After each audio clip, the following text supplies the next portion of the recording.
Falcon fans, welcome to the studio. Welcome to Atlanta Falcons FANDEMIC. Wish it was on better terms, but hey, we got to talk about it, right? Because it's one of the things that's going to impact the Falcons from here until probably at least 2007. At least we're going to have to find a way to fix the situation that we're in uh, with the James Pearce Jr. situation, and this is one of those things where we didn't foresee coming, right? Nobody can say or predict the future, right? So here we are addressing the James Pearce Jr. situation, and by no means that this is a means to demean a player. This is by no means a way to uh, bring nobody's career down to an end. Because why? Because everybody's presumed innocent until proven guilty in the court of law, right? And with that being said, uh, I have a disclaimer that I'm going to read, right? And I'm only doing this for my own protection, my views, and it is what it is. Give me a second, let me pull this up right quick because I'm going to get into this topic that nobody really wants to talk about, right? And one of those things is being held accountable, for your actions, right? And trust me, believe, guys, I've been a fan since 1978. So this is by no means saying that I am a fair weather fan that, I've just been a fan a long time, been around a long time. So there are a lot of things that I look for from a player, look for from my organization, our organization, being the Falcons. But guys, I have to address it. I can't let it go. I'm not that guy. I'm so sorry. But you have to roll with me on this one. You have to hear my viewpoint, and I feel like this is my platform where I can do it without being judged. I feel like that I can do it and actually help people see not only the legality of, from the legality that he's going to face from this thing. What's that word? I missed that word. But anyway, y'all know what I'm talking about. That James Pearce Jr. Is facing. But anyway, my disclaimer, guys, is going to say as follows. The following program discusses recent reports and legal filings involving James Pearce Jr. and Rickea Jackson. Please be advised that the details we are going to discuss involve allegations of domestic violence, and notice allegations of domestic violence and stalking, which may be sensitive for some viewers. We want to make it clear. I'm going to make it clear, right, that all individuals mentioned are presumed innocent until proven guilty in a court of law. Our goal tonight is not to act as judge or jury, but to have a responsible conversation about the facts as reported in the public report and to discuss the broader impact that this event may have on our community, our sports culture, and domestic violence advocacy, right? The views expressed by the host, myself, and the guests are their own and do not represent the official stance of the NFL, the WNBA, or I'm going to include YouTube on that, or any other affiliate organizations, right? So if you or someone and I'm pretty sure you do, some people just won't acknowledge it. If you or someone is experiencing domestic violence, please call the National Domestic Violence Hotline at 800-799-723 or text START to 88788. And like it says, help is always available 24/7. And just to give you my background, guys, what's going on? Make Way Sports, rise up, my guy. Guys, that's my boy. Y'all make your way over to his platform, support the Make Way Sports, guys. I need to get back on with them. I've been on with them once before. Such an entertaining conversation, informative conversation, might I add. But I got to make your way over to Make Way Sports and support that group over there. Mad Mike Sports, same thing. What's up, G? He's no stranger to the Falcons, guys. No stranger to the social media platform talking about the Falcons. Mad Mike Sports, guys. What's up, man? Appreciate y'all, both of you guys joining me. I'll get back to these comments here in just a second, but I appreciate you guys joining in, taking the time. But guys, we must discuss this topic. I'm that guy that I'm not saying it to going to talk about this, right? Just to try to get likes out of it. It's just not my thing. I have seen domestic abuse, and I have not experienced it. Like I said, I don't go that route, but I've seen it play out. Right. I grew up in a neighborhood that's no stranger to nobody. Right. I don't need to put that out there, but I've seen it play out. I've seen it in court, and it's never a good look for nobody on any level. Right. But the recent arrest of James Pearce Jr. On February the 7th has sparked significant outrage. Right. Particularly within the advocacy circles. And I have read plenty of letters that's going to be written, and I actually have access to one. It hasn't been emailed to me as of yet, but when I get it, guys, this letter will go directly to the Atlanta Falcons and Arthur Blank. Presumably, and like I said, presumably this letter is from somebody that's within the Atlanta Falcons organization. So as soon as I get that letter, and I have access to it, but like I said, haven't gotten to me yet, I will share it with you guys. This is, like I was saying before, Arthur Blank has 6 new owners with this team, silent partners, you can say, and there are women involved in that organization. Right. I'm not saying that that letter is going to come from any of those owners, but this says a lot, guys. This says a lot. So, like I said, and within those owners, you have to remember too, I think there are 2 to 3 owners. There are African-American women. So when I tell you that this is going to blow up more than what we're shedding light on, you can best believe that it's going to be there. Right. I mean, we have to hold accountability. And like I said, guys, this is not the court of law. It's just a matter of opinion. Right. This is my way of addressing it. Right. Because of me, but the file that go through the court system every year, or I say every year, every day. And so far, just right here in 2026, for some reason, and around this time of year, you see domestic violence escalate. Right. And since the start of the year, APD has put out that there's always a continuation of holiday spike, often observed by the family law experts here in Atlanta, right, around New Year's Day leading up to Valentine's Day. So, but guys, this is my way of addressing it. I mean, this is not a platform to be disrespectful to nobody, right? Because this is what it is. It's an opinion-based platform. So, guys, y'all stick with me through this thing. I appreciate you, everyone, joining me. But just right here in Atlanta, right, we didn't have to go far. We've seen the events play out at least 3 times in the news this week. No stranger to anybody. You don't even have to watch the news to know that these events have happened. Right here in Palmetto, where a young man decided that he wanted to unalive his baby mother or significant other while she was outdoor dashing in front of a school. Right? No other lives were considered, but he wanted to take it in front of the school where there were other kids, innocent victims that could have been injured in the process. Right? Her boyfriend allegedly opened fire on her while her 17-month-old son was in the vehicle. Right here in Atlanta. We didn't have to go to Miami. We didn't have to go to California. Right here in Atlanta. And specifically for me, right here in the backyard of Douglasville, a young man, David Powell, he decided he wanted to take the life of Lyric Farley, a West Georgia student. The sheriff office said that Farley and Powell had some type of relationship. That we don't know if that child was his or from another situation, but the two met in the parking lot of Dollar General that's like right up the street from me. Right? I mean, like literally right up the street, and they had a disagreement. So instead of him just walking away, right? I don't know what happened. Nobody knows the level of violence that was displayed during that disagreement that they had.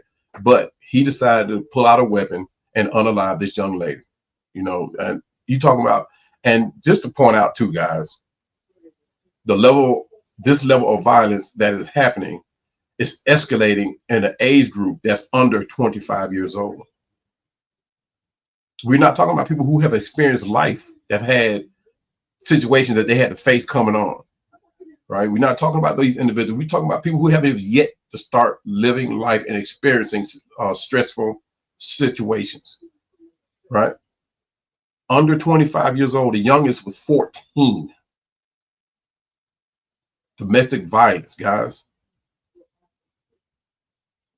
And this is why I feel so adamant about this, right? Because like when I was coming up, you saw it, but it didn't happen with people that were who hadn't lived.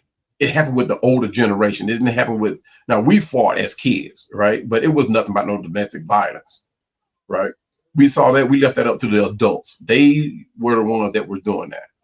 But now we have kids.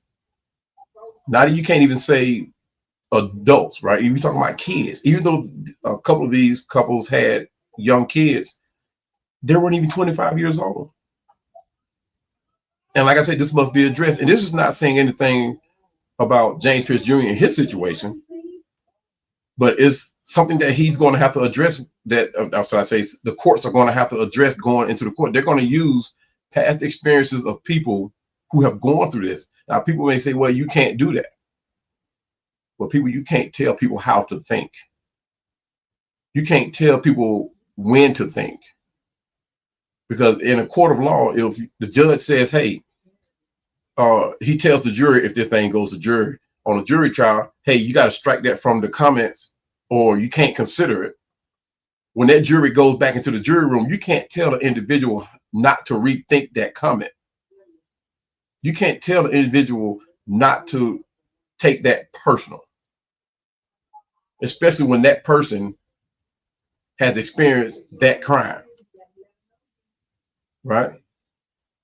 But guys, like I said, this is not to determine whether or not James Pearce Jr. is guilty or you know, what his intent was, but to elevate what he's going to face going into this courtroom, right? But let's divert back to James, right? Since I don't brought him up, let's divert back to him. You know, since he's been selected 26th overall in the NFL draft, guys, he has been that picture for us. He's been what we've been looking for so long. And I think that's why a lot of people don't want to talk about this subject, because they don't want this subject to come back to hurt him. But we did a lot to get him. We traded up in the 2026 draft in the first round, giving up a first round pick, right? Because we saw the potential in him. Terry Fontenot saw the potential in him. And with that, Pearce made an immediate return on the investment, right? Record-breaking performance. He set the Falcons franchise record for rookies by recording 10.5 sacks. Guys, we haven't seen that in a long time. Well, I think the closest we got to him was what, Vic Beasley? He didn't get the 10.5 sacks. I think he got 9. I think he got 9 sacks, maybe 9.5. Y'all correct me on that. But he led the team in sacks and helped the Falcons defense reach a record of 57 total sacks in a single season. Tell me when the last time that happened.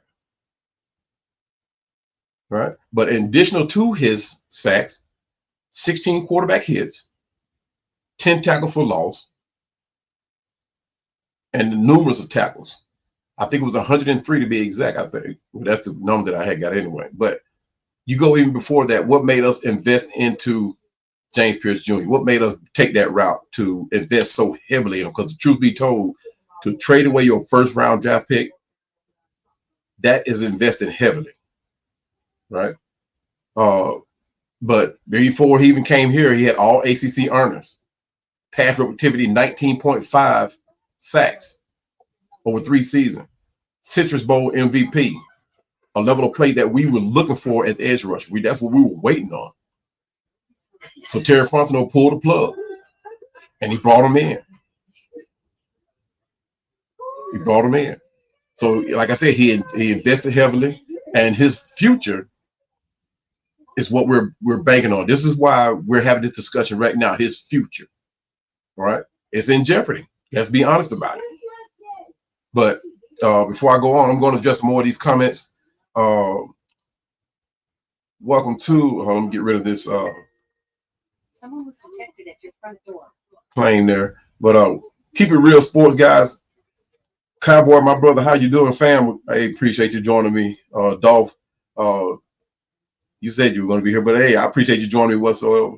the guys, you haven't already done so. This guy here is a brother from another mother. Even though he's a Saints fan, we welcome all here to to voice your opinion. This is one of those guys that I don't mind sharing a platform with. He always brings it straightforward with me. Sometimes we disagree on the platform, but guess what? That's what it's all about. That's what makes the content, to agree to disagree, bring out all the content that's necessary to drive home a point. And this is one brother guy that comes to you with all the facts, guy, that he does his homework on his content. But I appreciate you joining me there, Dolph. Where we at next one? Let's see. Cam, what's going on, my brother? He said my generation should be past all. Well, my generation should be past all that kind of BS. You know what? You're exactly right. You're exactly right. And it's like I tell my sons. I have 3 grown sons, right? And I tell them all the time, they have all the tools necessary to not even deal with stuff like this, right? If you want, I mean, it's almost like you don't need. I'm not gonna say you don't need somebody else, but you can do it on your own, right? And this is one of these things like the BS. That's exactly what it is, BS. Because when you draw back into the excuse why these domestic violence cases are happening, it's exactly what it is, BS. Somebody don't want to say can't accept no. Somebody doesn't want to move on, and that's exactly what it is. It's BS. Cam also says can't unscramble a leg. You exactly right. You know what? I've stopped even trying to decipher what drives them home. A lot of these domestic violence cases, I wait until it plays out and get the just reason as to why it happened. Right? I just don't dive into it like that. But in this case, because it's happening to my team, our team, the Atlanta Falcons, you have to address it. You have to get to the bottom of it. Because like you said, we have finally got that edge rusher that we know we wanted, that we know can produce, and hopefully will be that person in the future. And now he's jammed himself up in a situation where he literally could have just walked away from. And that's what it is. Make Way Sports, come on, great point, brother. It was only the old adults that were fighting. Now these kids are so fickle. They can't handle a loss. They don't handle the word no very well. We saw that happening and play out. I saw it happening anyway, and in my son's preschool, anytime this one young man was told no, you talking about falling out, you talking about hitting the teacher back, and I'm like, clearly he's not being told no place else, because apparently he's been that kid that or was that kid, because he's grown now, but and he's the same person, might I add, but being told no. Yeah, this young man, you tell him no, he's going to make it a way where you have to say, okay, look, I'm washing my hands of the situation, or you giving in to him. Me, myself, I don't give in to that mess, man. Like I said, I got 3 grown sons, and we did not do that whatsoever. And my sons don't appreciate you coming, they'll make way. Cam says, once again, this is more disappointing than the Vic Beasley situation. Yeah, you know what? And that's why when people ask me to give my viewpoint on rookies who have an outstanding season, I reserve my true evaluation until after that sophomore slump. I really do, because just about every rookie hits that second year and hits a brick wall somewhere. And unfortunately for James Pearce Jr., I think this might be that brick wall. I mean, I hope he doesn't face anything else going into next season, but I think this may be that brick wall for him. But great comment there, Cam. Appreciate it. He also says, I never thought of putting that into perspective. Yes, sir. Yes, sir. You have to consider every outlook, especially when it comes to domestic violence, right? Because there's no one person that is purely innocent, right? It takes 2, right? Now, whether or not the victim, and that's not taking away the rights from that victim, but when you take away, when you look at the victim, the so-called victim part of it, there were things that were said or might have been said that could have led to where we at now, right? Or done. Let's put it like that. Like I said, the situation right now, he's presumed innocent until proven guilty. But the fact that Rickea Jackson is adequately ready to go to court, she's going to testify. There's no ifs, ands, or buts about it. She's not going to remain quiet about it. it is so damning for James Pearce Jr. I mean, the cards are really stacked against him. If you take a look at it, it's really stacked against him. And the team of lawyers that he has, or the team of attorneys that he has, they really have their work cut out for him. So the best thing that they can probably do for James Pearce is get charges knocked down, because he won't be able to escape any of these. I don't think so, because like I said, the evidence and the cards that are stacked against him are so so stacked against him, it's hard to defend. But I don't know the system like that.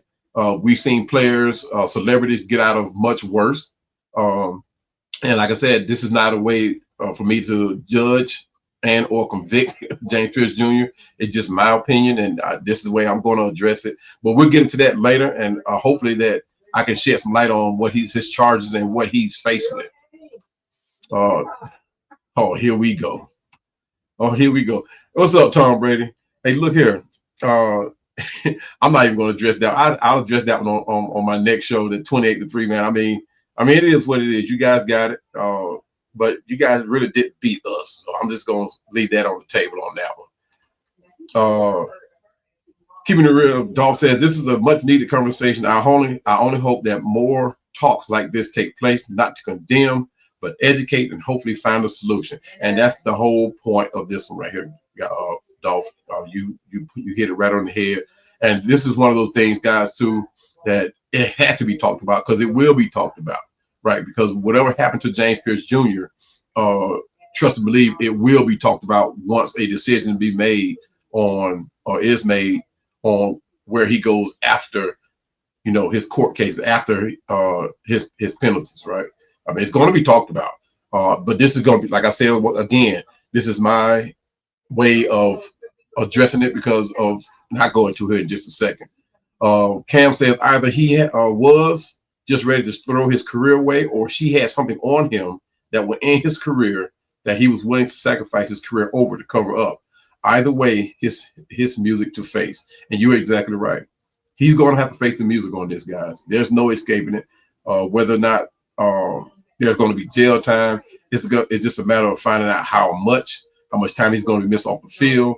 But I will give my point on that here in just a second, so that we get down to that section, right? To that point. But you talk about what the draft day went, how it went for him, right? Like I said, we went and traded away our first round draft pick, and you don't trade away a first round draft pick on just potential, right? You have that player. That if you go after a first round draft pick and you trade them away, you go to go grab an individual, who that person is, the guy that you want.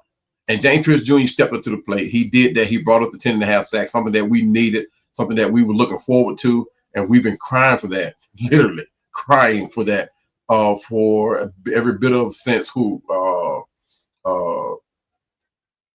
That gum, Abraham. I'm going to look at the back of the jersey. I forget. But Abraham, yeah, we've been looking for that. And this is exactly what we needed.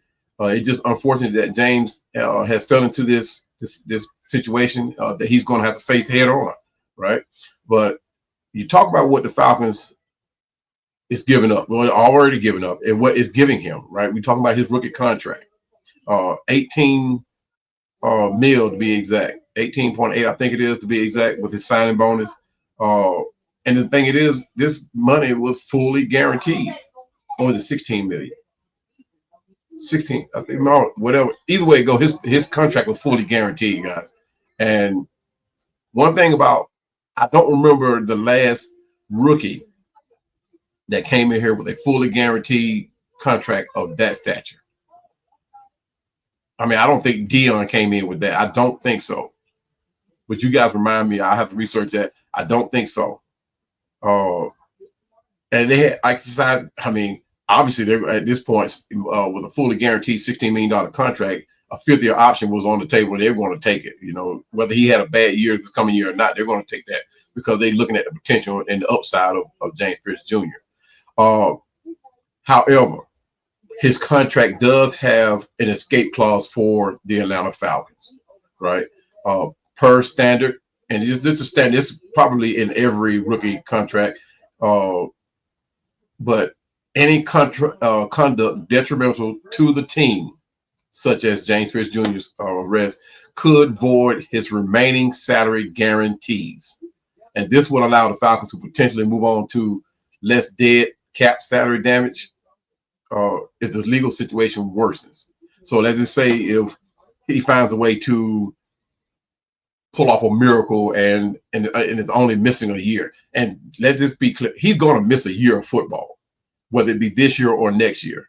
2027 is going to have to be that year the Falcons are going to have to decide whether or not to hang on to him or not, because they're going to probably drag this situation out in court.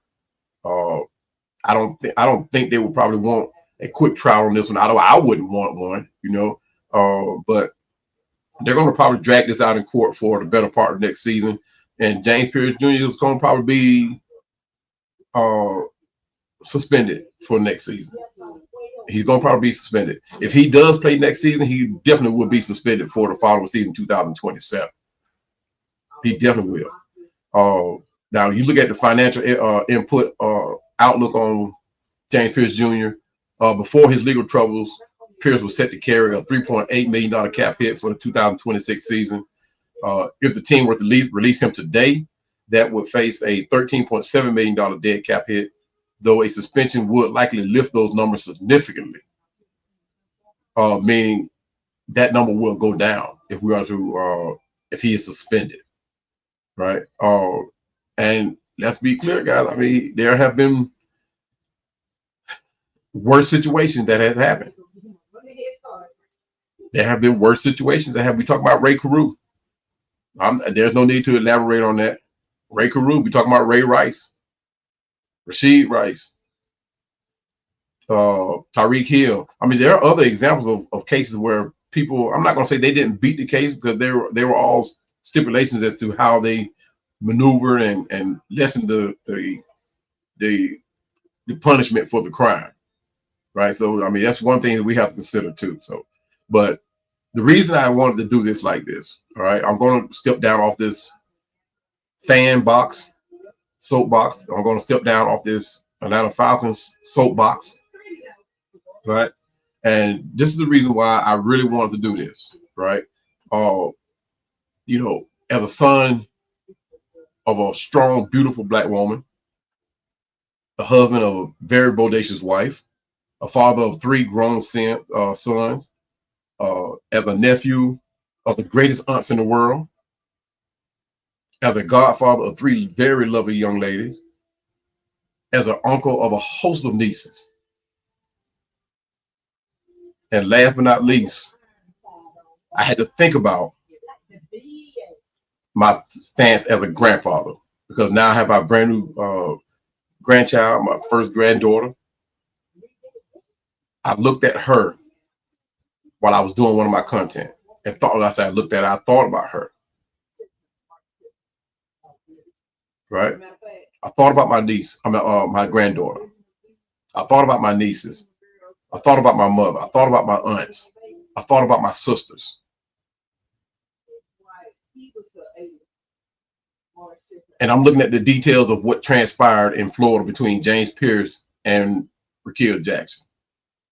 And I had to shift my perspective from a sports headline to a concern for human life. Right? You have to consider that. People are quick to say, well, Cowboy, you don't know everything that went down. Guys, I'm not even looking at the fact that a situation happened between Rickea and James. Situations come about in marriages, and that happens. But the level of violence that happened, one thing we know for sure, that violence was displayed. Now, what wasn't displayed was the intent. And that's going to be in the hands of the court system. What was the intent of the level of violence? Right? So like I said, as a father, uncle, grandfather, a son, I couldn't overlook what has transpired. I can't. But first of all, as a society, let me just say we have to stop crossing and integrating mental wellness with an avid choice. With a choice. Stop gaslighting this issue and hold people accountable. Now, if you're truly battling with mental issue, people know that. People, they go out and get help. Now, if you're truly insane, then, that's another fight. If people are chemically imbalanced, then that's another fight. But the thing that where I draw the line at is when you have mental issues, or when you are truly insane or chemically, you display that all the time. You don't display it when it's convenient for you. You don't use it as an excuse when it's convenient for you to use it as an excuse. Now, there's this thing called temporary insanity. Hey, it's a process. It's one of the things that, the courts play with. I'm not here to do that. But when I look through the eyes of a father, guys, I'm sorry, but my concern is not about Pearce's 10.5 sacks or his rookie contract. It's about the level of aggression he allegedly chose to display the moment he arrived in Florida. Now, the police reports don't describe a verbal argument between these two, but they do describe a calculated high-speed hunt. And I'm not going to show the video of how it went down because I'm sure everybody has seen it. I'm not going to do that. Like I said, this is not judged to judge or become jury. This is plainly my stand as father, grandfather, aunt, that type of thing. But the violence reached a level that is sickening when you consider the physical disparity and the tools that were used. Like I said, I have to put my granddaughter in Rickea's spot. And to go back to what one of the arresting officers said, and I'm presuming that it didn't go that route because they knew who they were dealing with. But one of the arresting officers told him, after placing him in handcuffs, this situation could have went a lot worse for you. And everybody knows that, that level of violence, any other person would have had guns drawn on them. Up to the point where it wouldn't have been no wrestling match. And you guys know where I'm leading to with this. It would not have been a wrestling match. It had been anybody else, but they knew who they were dealing with. So they approached the situation just a little bit different. Lucky for him. Right? But going back to the situation, a vehicle that was used as a weapon. He didn't just follow the young lady. He didn't just follow her. He allegedly used a white $350,000 SUV Lamborghini. Me, myself, I'm thinking like, man, if I'm paying $350,000 for a Lamborghini, I'm not ramming that thing. No, I don't even want a bug hitting off the windshield for a $350,000 vehicle. But he used it as a battering ram. So with that, he's being charged with 2 counts of aggravated battery with a deadly weapon. A head-on collision. That's the most chilling part of this for me. The head-on collision. As a father, the thought of someone intentionally driving up to my granddaughter's car to keep them from getting help, I would have saw nothing but black. I know I would have. That's just me. I would have drove from flew from Florida to try to get my hands on this young man because I would have saw nothing but black. There would have been nothing to talk me down off of it. There was a situation, and I can say this because that case is over, that I was involved with, where this man disrespected my wife in a Walmart. Right? When he did that, I saw nothing but black. My wife at the time was, I think, 4 months pregnant. Yeah, 4 months pregnant. We were about to go on a cruise. 4 months pregnant. And my wife walking through Walmart, apparently her cart got mixed up with another man's cart. And my wife pushing this cart through the Walmart. And when I went to meet her, I'm like, what in the world you got in your buggy? It was this backpack, a huge backpack sitting at the bottom of the buggy. You know, where kids like to lay down and sleep, or lay down and play at. There was this huge backpack there. And my wife didn't notice it there. And immediately when I said that, she knew she had to grab somebody else's cart. So apparently whoever cart she had, they crossed paths on the aisle somewhere, and my wife walked off with it. And so we were going through Walmart and we looking for the guy or person that this backpack belonged to. So when we ran across this guy, my wife, they were in the electronics section, and the guy recognized that my wife had this cart. So my wife said, "Hey, I'm so sorry, sir. I think we managed to, you know, exchange carts some kind of way." But her exact words were, "I think I have your cart." So the guy became unhinged and he started cursing at her. So I said, look, sir, look, accident happened. Clearly this was a mistake. I said, but I'm not going to have you talking like that to my wife. I said, you need to apologize to my wife. That's my exact word. You need to apologize to my wife. And with that, he escalated that situation. And when he snatched that cart from my wife, and I saw that buggy go into my wife's stomach, I saw nothing but black. Now, this is not a domestic violence case, but it's to show you how quick something can happen, that there's no no innocent party. It takes two. Right? I didn't, but the thing is, when things happen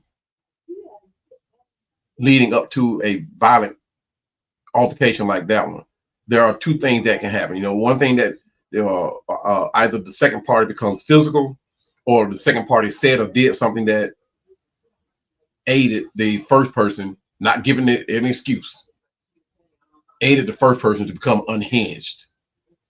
What that would be, we will probably see that play out in court once Rickea Jackson gives her side of the story. Right? But Mr. Pearce displayed a total disregard for authority. Right?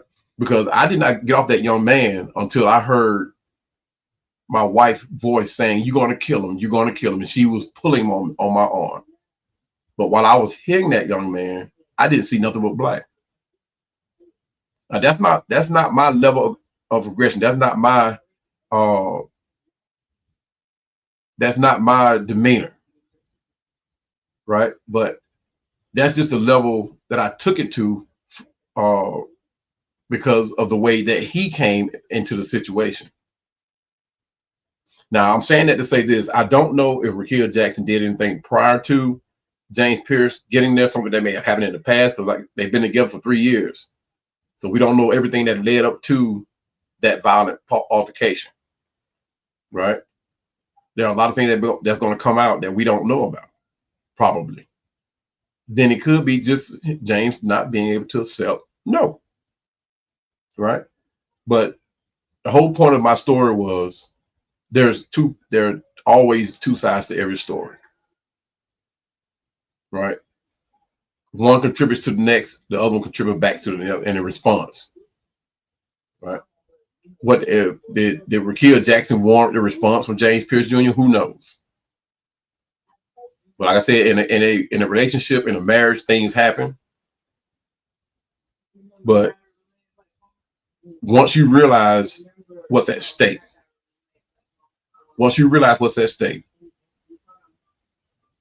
something needs to click in your mind and say, okay, you don't want to take it that far. And he didn't get to that point. He didn't get to that point even when the police got up to appeared on the scene. Right? And this is what a lot of things that the court system is going to play out. They're going to look at the unhinged aggression, right? When it dealt with Rickea and when he was dealing with the police, right? But he didn't just crash. Didn't just crash the car, right? Prior to that, there was a level of aggravated stalking,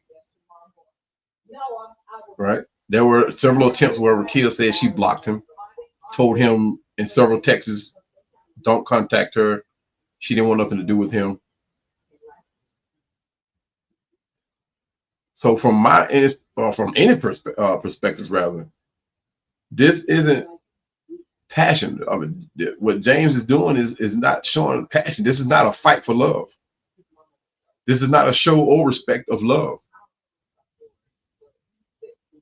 right? It's a predatory behavior. Someone was detected at your front door. Right. And like I said, as a father, auntie, I mean, aunt, as a father, uncle, grandfather, I have to look at this through those eyes. Right. And the bottom line is, we always tell our daughters, our nieces, we often tell them to just leave, get out of the situation, get to a safe place. Right. I'm going to go through some more comments here before it gets out of hand here.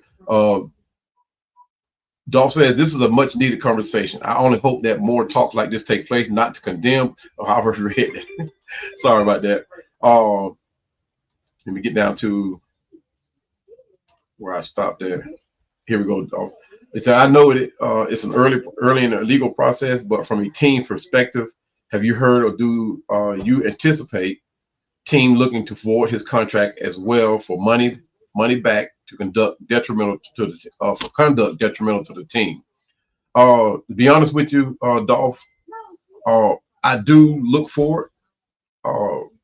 Like I said, I'm going to get into his charges, right, and his time away from the team. If the attorneys are able to get him, even with charges dropped, right, even if you lessen the charges, you're still looking at some time away from the team. You're still looking at the possibility of doing jail time. So you're talking about he's going to get punished from a legal standpoint from the court system, and he's going to get punished from the NFL. So with the NFL, it's a minimum of what, 6-game suspension for this, and I think it's going to be heightened because if y'all remember the situation that happened with Ray Rice, right? Adam Silver came after he had suspended Ray Rice for 2 games, right, for his situation. Adam Silver received so much backlash from the advocacy groups, from other teams, from I mean, I'm not even talking about the women that probably have confronted him in the street, or even his own wife. But he received so much backlash from that 2-game suspension and that minimum money penalty, that he had to give a press conference and said, hey, I got it wrong. I got it wrong.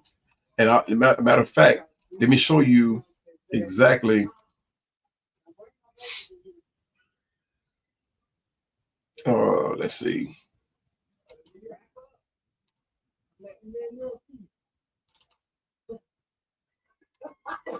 Let's see. Okay, so Ray Rice was charged with 3rd-degree aggravated assault, and the NFL suspended him for 2 games. He avoided trial by agreeing to a pre-trial intervention program, which involves a guilty plea in exchange for the opportunity and no conviction upon successful completion of the program. Now, mind you, there are different levels to aggravated assault, right? There are different levels to assault. But what Ray Rice agreed to, because it was his first offense, and he was married to this young lady and not just his girlfriend. And I'm pretty sure they took into account that she was drunk and out of her mind too. But he agreed to this pretrial intervention program, which is going to probably be offered for James Pearce. The same way it got offered to Ray Rice, it'll probably be offered to him too as well. He'll probably end up pleading guilty because of the footage that was out from the city cameras, not just from some bystander that's decided to take it from their car window and film it on their phone. They have went as far as to grab city camera footage that they have not shown. So all we're relied on is the footage that came from somebody's cell phone or camera or whatever, and we're expected to give our opinion on that or draw a conclusion from that as to what happened. Right? I gotta let's see what the let's see, we got something else here.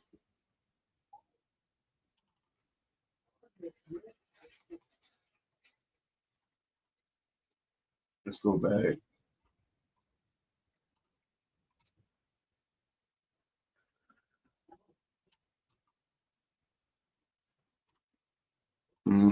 Okay. Wait a minute. Okay, that was it. That was Ray Rice's outcome there. But this here is far more than what Ray Rice was accused of, right? I mean, yes, there was a level of aggression, and there was a level of violence displayed with Ray Rice's situation. Correct. But that was not considered premeditated, right? They're going to look at the fact that James Pearce was and trying to prove that it was. That's going to be the extent of his. So when we look at what this means for the team, going forward, what for the Falcons going forward. If I'm the Atlanta Falcons, right, and I'm at a point now where there are a lot of things that the Falcons are facing right now. I'm going to plan. I mean, we've already made a bunch of office moves, coaching staff moves that that completely looks different from last season. And this consulting firm, and if I'm thinking correctly, the consulting firm is going to say, "Hey, do what we can, but 2027, he won't be here because it's not a huge loss. His conduct detrimental to the team is what's going to save you your money. So it's not a huge loss. But the loss a lot of people are considering is the 10.5 sacks, which I could care less about. But and it may seem like I'm one-sided on this. Trust me, guys. Let me explain something to you. When we found James Pearce Jr., I was that guy. I even did content on James Pearce Jr. We finally have the edge rusher that we need. We finally can move on from the one position that's been holding us back better part of 8 years. So we got him and he displayed what he could mean for the Falcons' future and the Falcons' defense. I was that one guy that was like, man, we ready. We ready. He was the large part of the defense this year. So this has nothing to do about being anything personal to him. I don't know him personally. I love what he does on the field. I love what he does for the Falcons. But there are just some things you just can't overlook. I mean, you have to take into consideration. I mean, we saw domestic violence cases play out in the NFL over the last 10 years. All of them played out a little different. And truth be told, since this report has come out, or the situation has come about, there are domestic violence cases that has happened in the NFL that were not made public news. So now that has to be answered to. Why was not being made public news? I mean, it's going to come out. Is this going to play any different for James Pearce Jr.? Who knows? But me personally, man, I mean, I hope the young man finds the help that he needs. I hope he's able to move on from this. But when you look at the legal part of it, when you look at the moral part of it, I have to consider both and say that he may or may not be here with the Falcons. More so on a part that he may not be here. I don't know if y'all can hear, but I mean, I'm talking about this, but I'm getting chills about it because I'm listening to my grandbaby crying in the background in the other room. So I have to consider, looking at this from a different viewpoint than a lot of people are willing to do. And I'm more than willing to look at it from this point. More than willing. Why? Because I'm big on accountability. I hold myself more accountable than anybody that is willing to do so. There are times where I put myself in a situation where I consider what I did first as opposed to what somebody else did or said, or how I respond to it. And some people are not willing to do that. Self-accountability.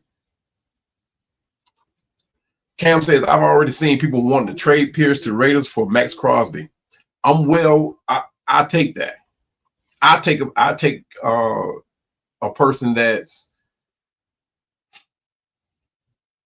I would take a person that gives a little less in production, right? If it comes down to the point whether I have to question whether or not you have the maturity to stay out of trouble, right? Because we've been saying this all year for the last 4 or 5 years and I know we're tired of hearing it, but the best asset of a great player is his availability. And if he's suspended, he's not available to us. Now I know we consider injuries when we said that, but at this point with James, Mr. Pearce, his character became questioned, and that's why he fell so far in the draft. A lot of people they're not willing to take that chance. We took the chance. Terry Fontenot took the chance, and like I said before, it paid back what we were looking for. But it just said that this situation is going to be one of those things that show that this was just another gamble by Terry Fontenot. Yeah. Makeway said, as a father of 4 daughters and 3 granddaughters, I actually got angry that something like this happened. And we should be honest with you, we should all be angry. We should all be angry. Not just because it's James Pearce Jr., but because it's happening in our community with a bunch of young couples in relationships that are younger than 25 years old. This is why, I mean, when you talk about people having mentors, you talk about people that having role models. These are the people that you were talking about that's going to be that has kids that should be role models for those kids, for their own kids. Now, granted, we didn't have perfect role models growing up. No, by no means. No, I'm not saying that.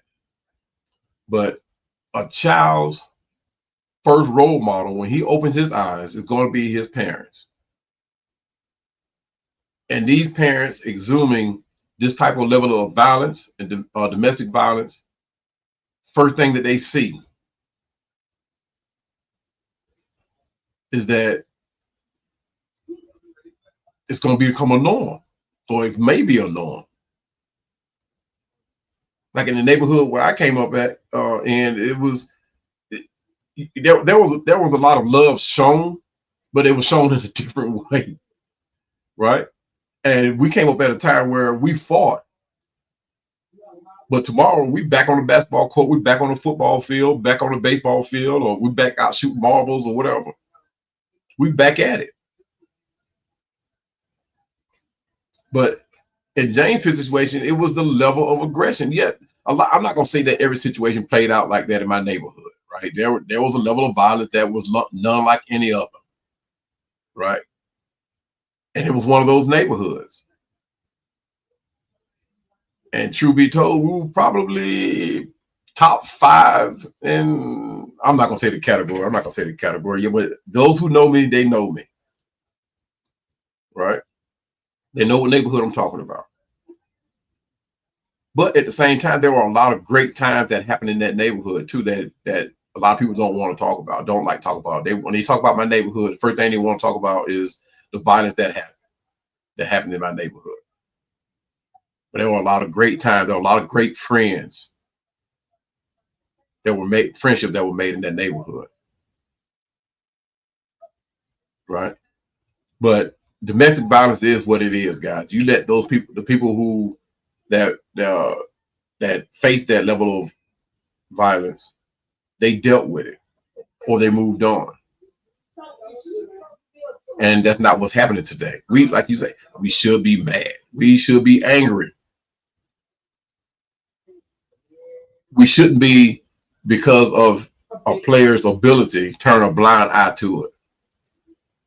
Whether it's a football player, male or female, we shouldn't turn a blind eye to it, because truth be told, it happens in female sports as well. It's just not brought to the front, to the stage, because it's, for whatever reason, but it happens. All right. Makeway also says, get some help if you need, but don't hurt anyone else. Then use it as an excuse. You're right. You are right. It's like I said earlier. If you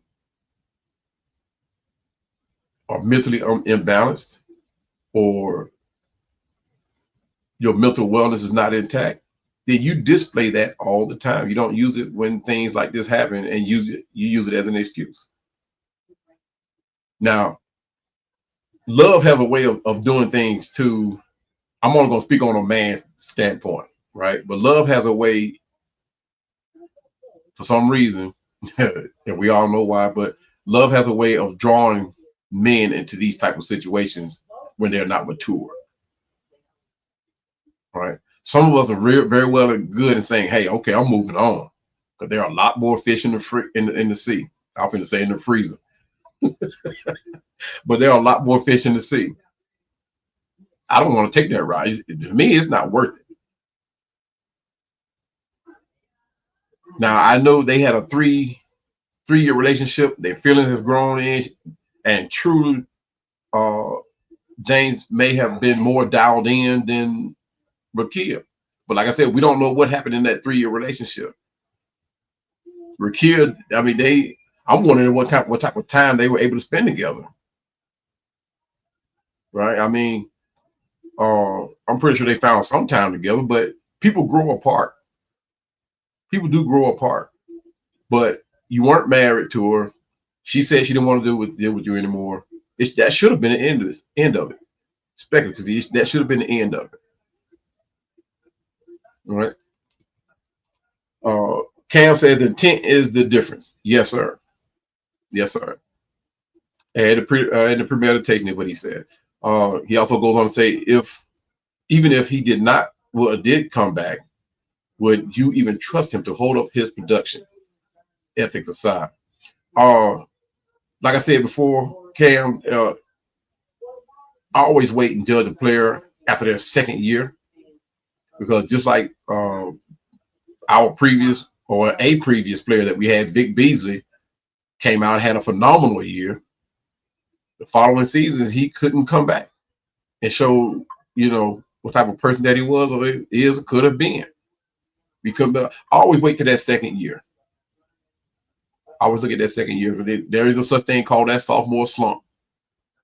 So like I said, I always look to that second year. Cam also said, I don't believe he could ever come back into the NFL in the right mind to achieve what he has done his first season. His head has to be clouded. Not only because of, I think it'll be more of what he will face, right? And I'm talking about as far as not from advocacy groups, but from teammates.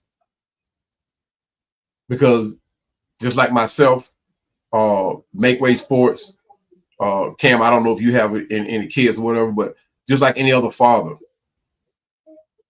a lot of these teammates have kids, have children, have daughters, right? So if he comes back to play, now there's a mindset in the NFL, but if he comes back to play, he may experience some resistance from a few players, right? So, I mean, he's not going to be beyond comments or actions toward him when if he does come back. Cam said, I thought him being with an all NBA star would keep him out of trouble.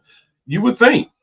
You would think. And, you know, and a lot of relationships fail because of, let's be honest, money problems, money issues.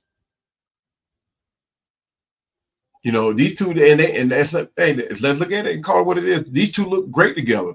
Rickea and James, they look great together. They look great as a couple. You talk about and see, and the same thing. Let's talk about Tom Brady and his wife. Look great together. Got all the money in the world, but trouble still found them. Same thing with James Pearce and Rickea. Trouble still found them. Now I don't know if, like I said, don't know what happened in the relationship, whether she had anything to do with everything that happened or not, but issues will arise in marriages, and it will still find their way into just about any marriage. My grandparents were married over 50. I was going to say over 58 years. I think it was, or the 53 years, but they were married over 50 years, right? But situations still found its way into their marriage. Now, I never saw or seen a physical altercation between them two. Never seen it. If it did happen, I'd never seen it. I don't think it happened. And I'll tell you why it didn't happen. This is so funny. One day they were over there arguing, and I just happened to be over there, right? My grandfather and I were about to head to the store right up the street, but one day they were arguing, and really more than a dispute. It wasn't like a really true argument, right? It was just a dispute, right? I don't know. I forgot what it was about, but to diffuse the situation, my grandfather, Robert Burgess, my grandfather just stopped in mid-sentence and went over there to kiss my grandmother.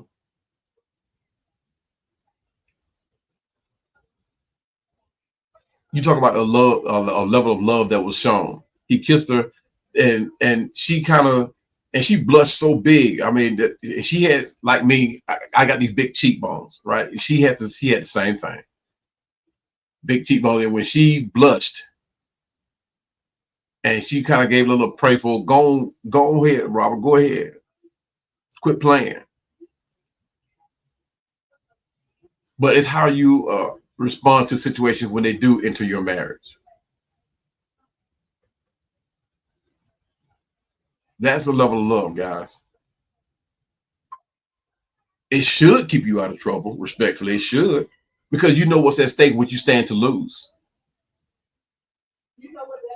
This to have a love like that, yeah, you tend to want to do more to try to stay in it. But when situations do arise, you want to address it to the point where you don't want to do nothing to damage that. And that's where a lot of the friends that I have or went to school with, a lot of us are in marriages where, and it shows. A lot of us are in marriages where you know what you stand to lose if you get a divorce. Now, granted, all of them not perfect, but when you see it displayed out, when you see it being displayed, you know that there's a serious consideration of what do I stand to lose if you leave. Now, outside of disrespect, outside of infidelity, outside of people say, I hate when people do that. We just grew apart. I hate that. I really do. And I do really, like I said, feelings change over time. People move on. But I hate that excuse from a couple that's been married, right? People just grow apart, right? But at the same time, you knew what you was getting into when you said I do. Especially if you've been dating that woman for a while, as they say back in the old days, courting her for a while, right? But yeah, the WNBA.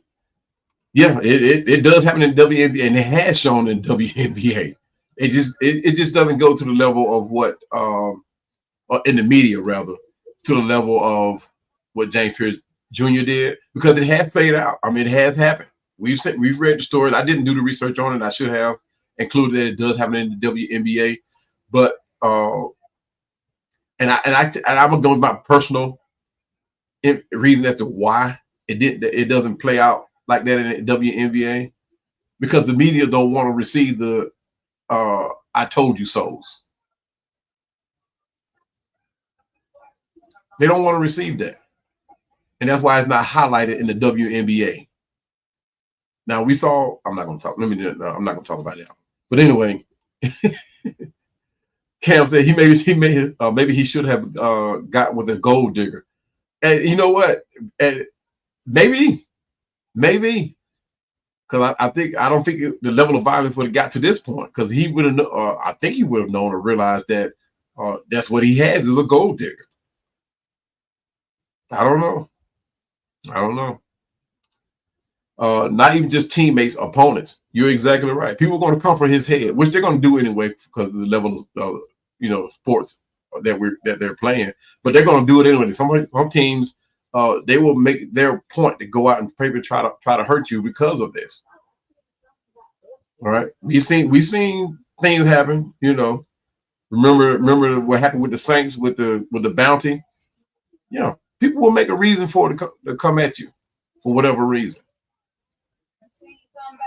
But we're not just talking about a troubled athlete. Truth be told, we're not just talking about a troubled athlete. We're talking about the moment he used his car. And this is where I stopped thinking about everything else.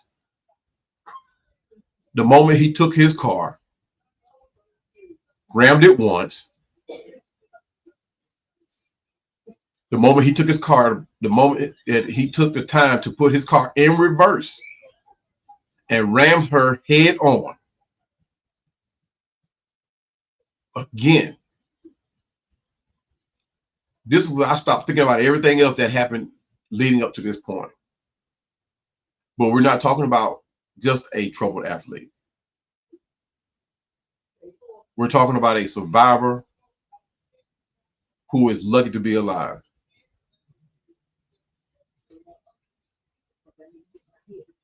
And that's going to sound speculative. That's going to sound demeaning. That's going to sound like I'm going at James Pearce Jr. And that's truly not the case. Because ramming a car from the side can really hurt somebody, or unalive them, or we talk about hitting somebody from the front with a $350,000 SUV multi-ton vehicle.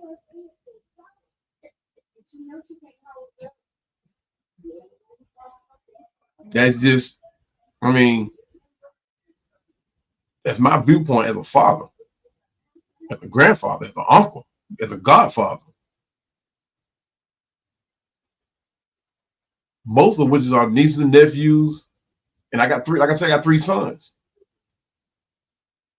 But my every other stance is from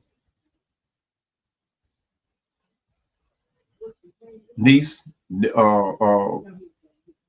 goddaughter, granddaughter, as a son.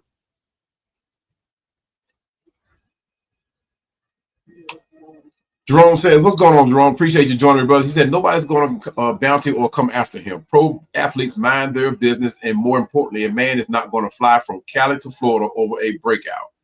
There's more to this story than we know. You're absolutely right. I agree with you. You're absolutely right. But one thing is for sure.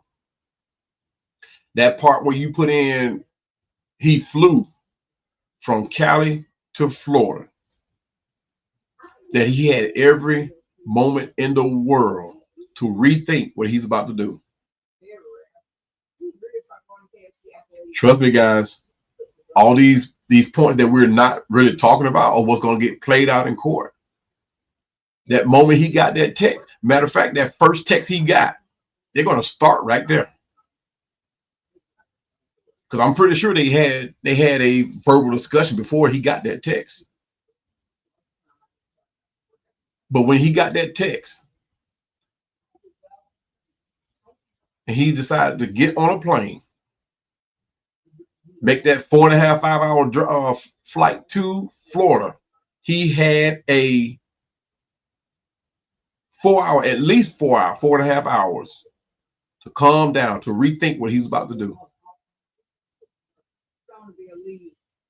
And the court system, well, depending on whether or not it goes to trial, the jury is going to say, hey,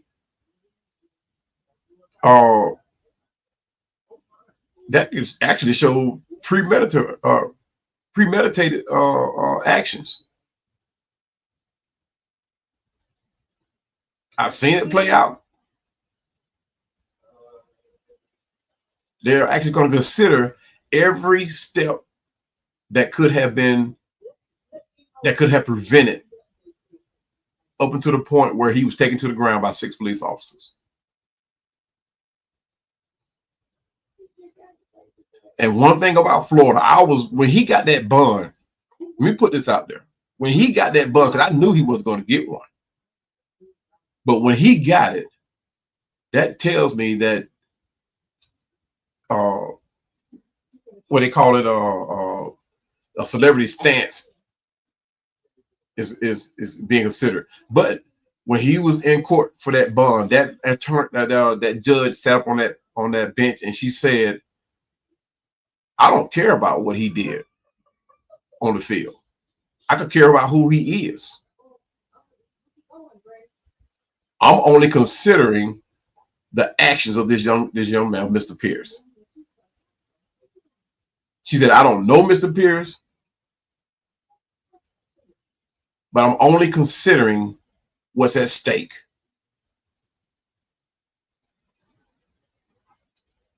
And like I said, and that's not saying he's going to go back and see the same judge when he's when he goes back to court. I hope he don't, because if he does, he's gonna be in trouble.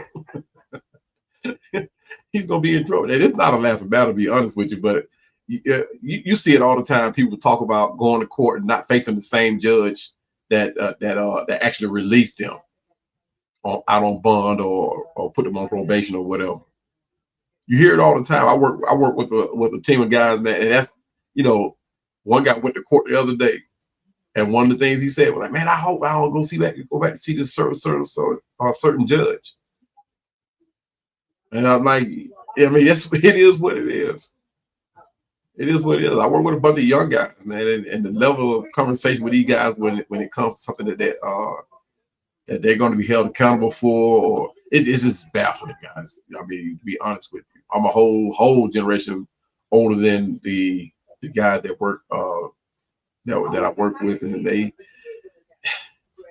it's just baffling, and to see them crash out over the simplest things.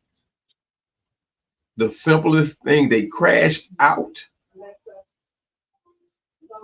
and this is the level of mentality that a lot of these young men today, guys. I'm not grouping them all together either, because we have some very outstanding individuals that are making their way into the workforce, and being a tremendous asset to society. But truth be told, guys, that we see it play out every day, that we see for the masses, a lot of these young guys are crashing out to the point of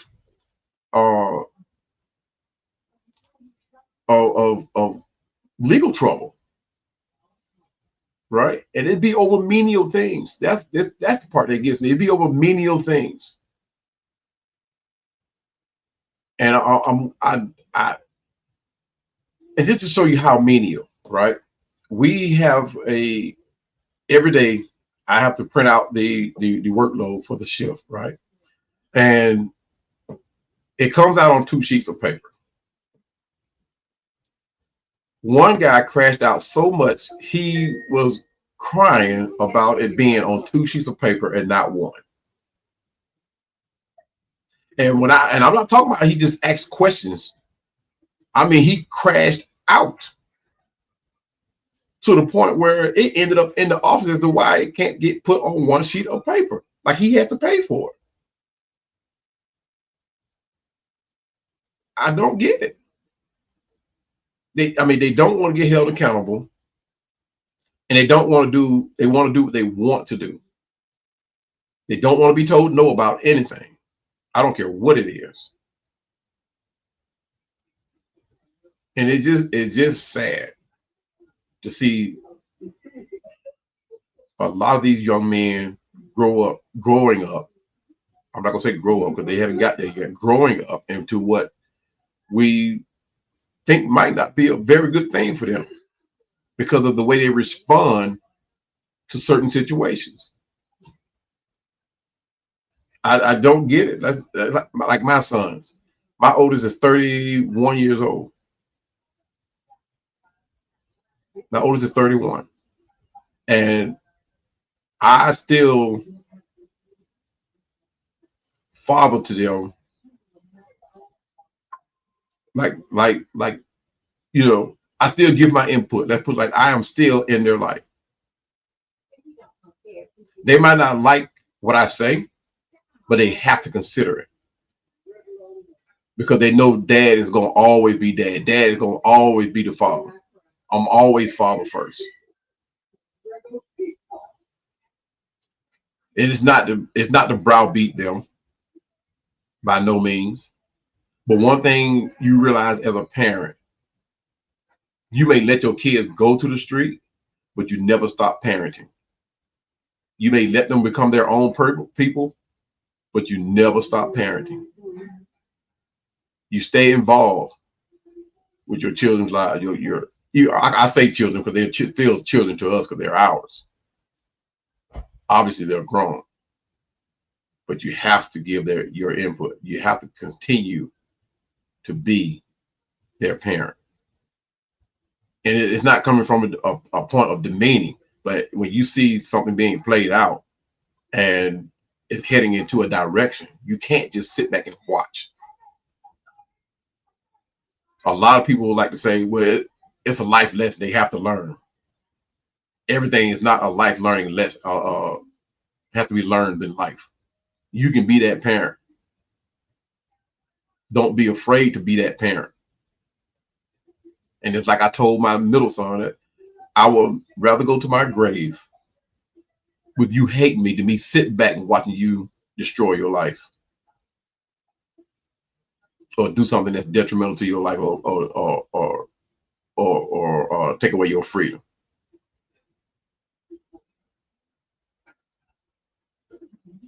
But I went on a soapbox on that one. I went on a soapbox. Jerome said, "Do you think another man was involved?" You know what? You never know until it all comes out. You never know. But at the same time, too, even if there was, for whatever reason she told Mr. Pearce that she no longer wanted involvement with him. Now, whether or not she was cheating, seeing another man on the side, whatever the reason. And maybe too, in those 3 years that they were together, she was starting to see what everybody was talking about his character. There's no telling what James was doing or saying. She may have felt like a prisoner. She may have thought that things will only get worse if she didn't leave now. Who knows? But like everybody else, we're all anxiously awaiting as to what led up to this altercation. And I mean, you have to consider it. You have to consider it because, like I've said earlier before, you never know. It takes two. But I'm not saying I don't see her doing it because you can never put past anything on a person or what a person does. But you have to look at it for what it is. The fact that she told him she didn't want anything to do with him, he didn't accept that. So if there is anything else leading up to that, that's going to be one of the things that comes out when and if. I don't think he's going to take the stand, but you can rest assured Rickea will. And here's the thing too. One thing in a domestic violence case, a judge always asks the victim, always, 100% of the time, are you afraid of whoever the aggressor was? Best believe it. Are you afraid of whoever the aggressor was? In this case, she's going to ask him, are you afraid of Mr. James Pearce Jr.? And with her taking the stance, obviously there's more to this than we're seeing or hearing. Or maybe not. It may have just been as simple as, hey, I don't want anything else to do with you. And he couldn't accept that. That's where it all started. The fact that she didn't give him a specific reason. Maybe. I don't know. I don't know. Cam said at least a couple of linemen are going to show their disapproval.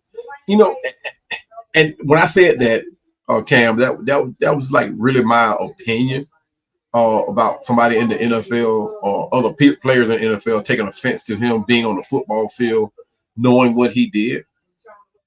Now, are there other people that are going to feel the same way I do? You can rest assured. You can rest assured. But like I said, the innocent is proven innocent until proven guilty. And this is where Mr. James is at. But the cards are stacked against him because of the footage that's out there, the texts that he received on his phone. And Mr. Rickea Jackson is very adamant about everything that's been transpired. You don't know anything because you didn't hear everything. But at the same time, I don't see any deception in what she's saying. Of course, like I said, she hasn't said everything, and all the footage haven't come out.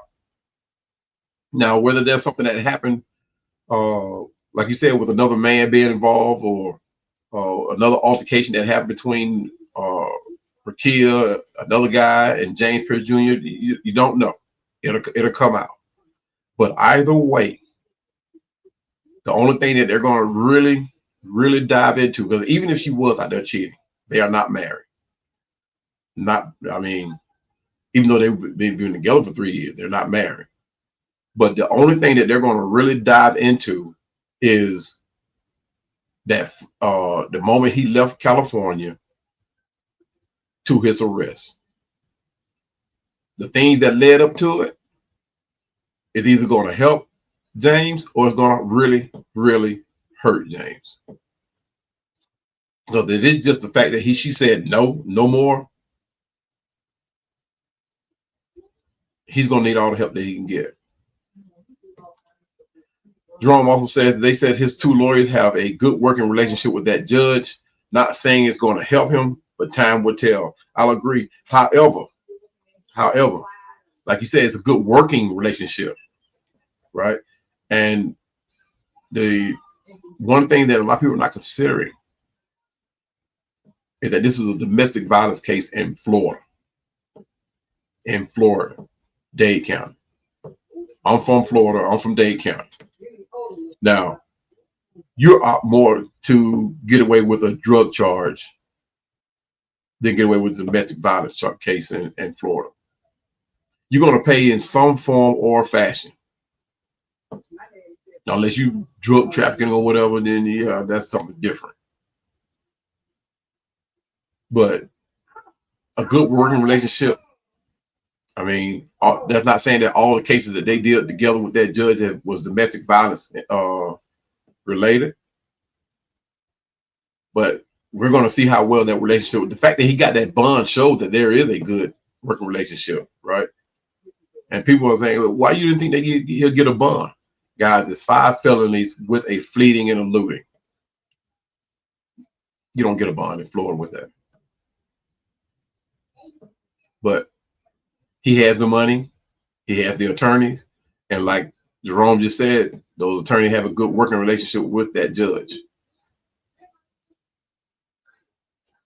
But that judge also told those same attorneys, I don't care who he is. I don't care what he's done, because they try to use the fact that he's he's very heavy in the community, and He has a job that keeps him here, keep him grounded in Atlanta and all that type of stuff. And I don't care what he is or who he is. I'm going off the facts. But he got a bond. He got a bond. Now people say, well, he 250,000. That's not a lot for somebody of James Pearce caliber. Well, it's 10% of whatever, you know. It was just 10% of the cost. So the 250,000. I mean, granted, he's not going to run anywhere. If there was a chance of him running, then you know they would have considered that. But there was no chance of him running. They know he's not going to run. I'm not going to say he's not smart enough to run, but he's not going to run. So they took that and they just got that money and was like, hey, it is what it is. And he's not done paying either, guys. He got a lot more fines to come. They know they have him now. They have him. They know they got a player in the system with some money, and just like Tariq Hill, it's going to pay a lot. Jerome says, amen, brother. We never stop parenting. It's a lifelong job. You are exactly right. And my sons don't know that. They know that. I'm going to always put it out there. They may not like it, but hey, so be it. But at the same time, too, because of me not parenting, the bond of father-son makes that bond that much stronger.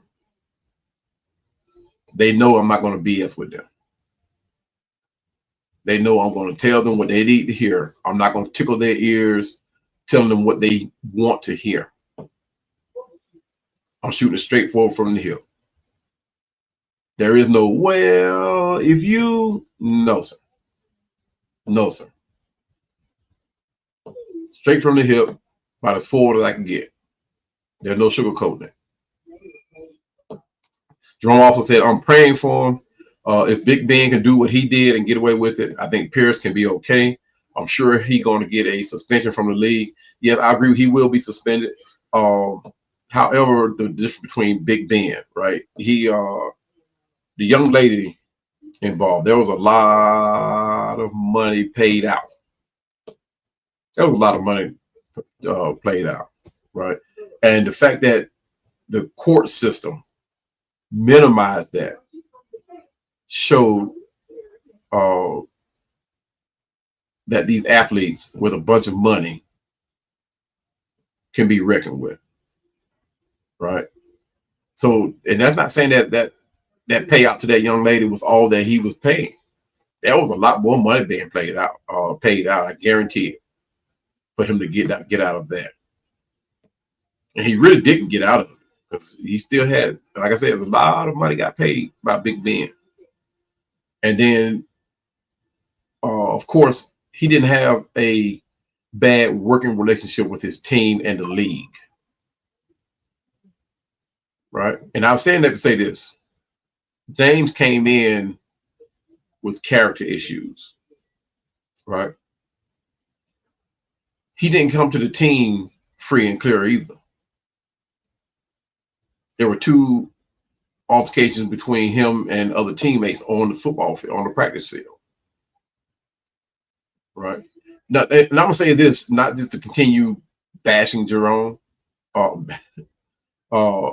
bashing James, not Jerome. I'm looking at your comment there.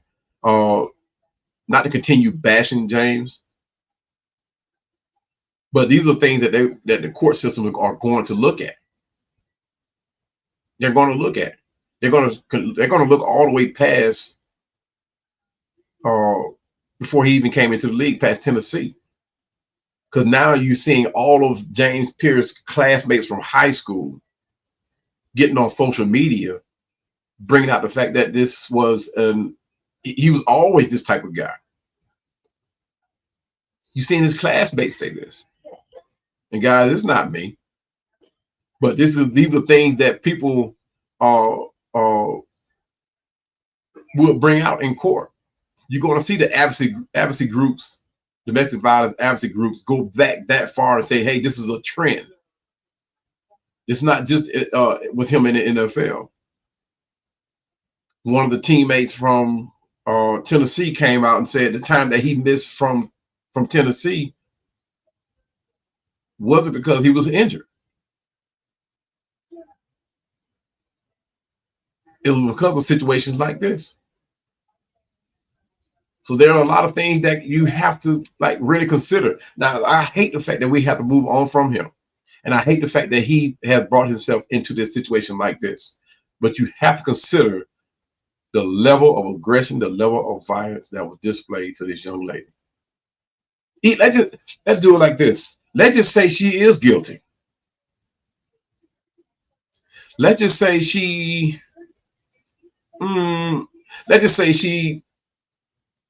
before slapped James Pearce. Let's just say she did slap him.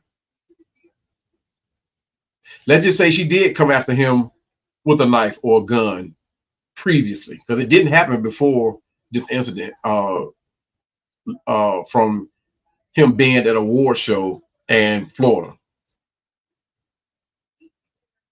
Let's just say prior to January 7th, she did pull a gun out on him or did pull a knife out on him or she did slap him. Let's just say she did consider that. Let's just say she did do that. The courts are going to still side with Rickea. They're going to still side with that victim. Because like I said, he has every opportunity to walk away. And the fact that she sent that text saying, hey, I don't want nothing else to do with you. Don't contact me, don't call me, don't email me. And the fact that she did it like that, because most people will say, hey, don't call or text. But she included, don't DM me, don't call me, don't text me, don't email me, no form of communication, don't call my friends trying to reach. She put all of that in this text. So it's going to be considered. It's going to be considered. And like 330, what's going on 330? Thank you for joining me, brother. He said the JPJ team will also find a history on the young lady also. What's IMO, brother? They both have E-skin in the game. You're exactly right. That's like I was saying that earlier, that there's two sides to every story. And that's why I was saying just now, even if she did have a play in this, right? There's this almost 6-7 hour gap between him leaving Florida, leaving California to Florida. They're going to look at that time frame and say, hey, you could have walked away. That time right there, you should have just walked away. Instead of taking that flight from California to Florida to confront her, why you didn't go home? Why not take a flight from California to Atlanta and go home?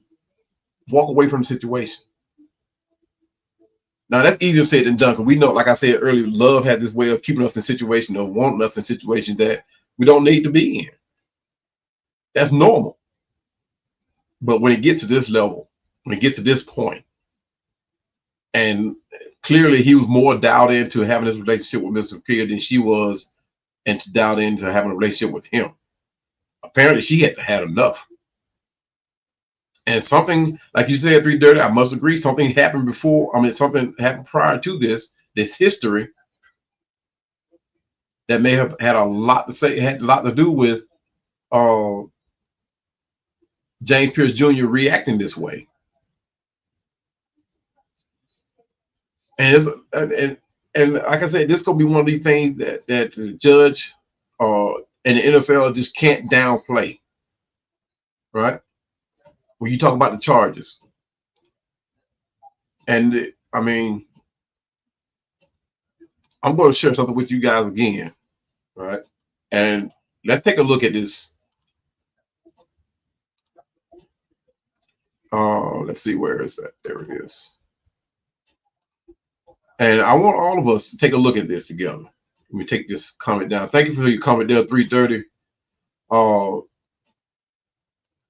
There are types of aggravated assault, then there are degrees of aggravated assault. So when I say that the attorneys have their hands cut out, I mean, they have their work cut out for them. This is what I mean, right? The types of aggravated assault. Many states break down aggravated assaults into smaller categories. The smaller groups of aggravated assaults are split into degrees 1 through 4. By splitting up the term assault, the courts can handle the crimes more efficiently. Now let's drop down to where the degrees. And right now, I think he's at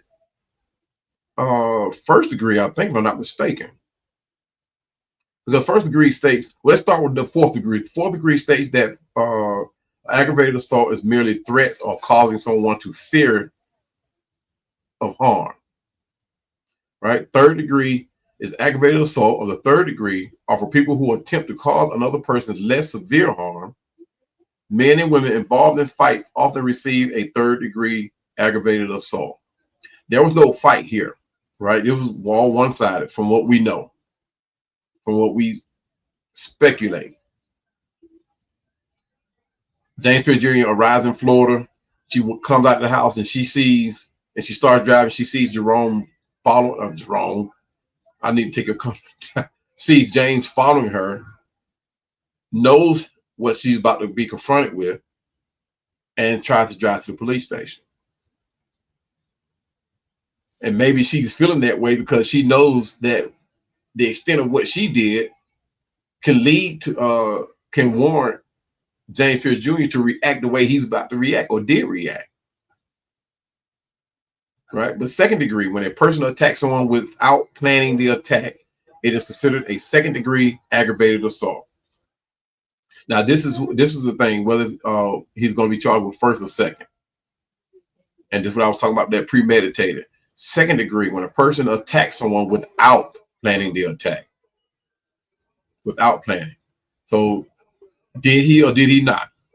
Like I said, we are not judge, jury, or going to presume that he's, innocent or guilty. But it will be played out in court. It will be considered in court. First degree aggravated assault is when a person premeditate their attack and execute the attack with the intent to injure another person severely. So even if, because I'm going to presume that he's at first degree right now, they can come back and get it knocked down to second degree, because it definitely won't go to third degree. So even with second degree, and he has 2 counts, you have to,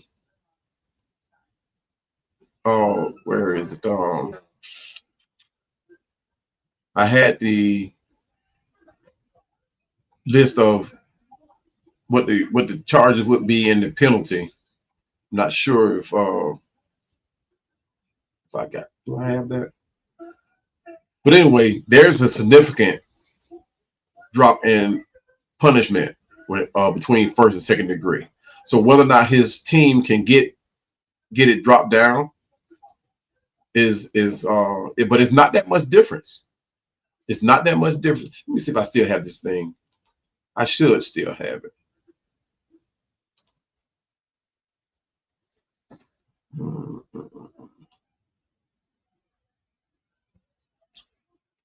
I thought I had the punishment per charge listed in here, but obviously I don't. But well, you know what? I think I do. Give me 1 second. No, I don't either.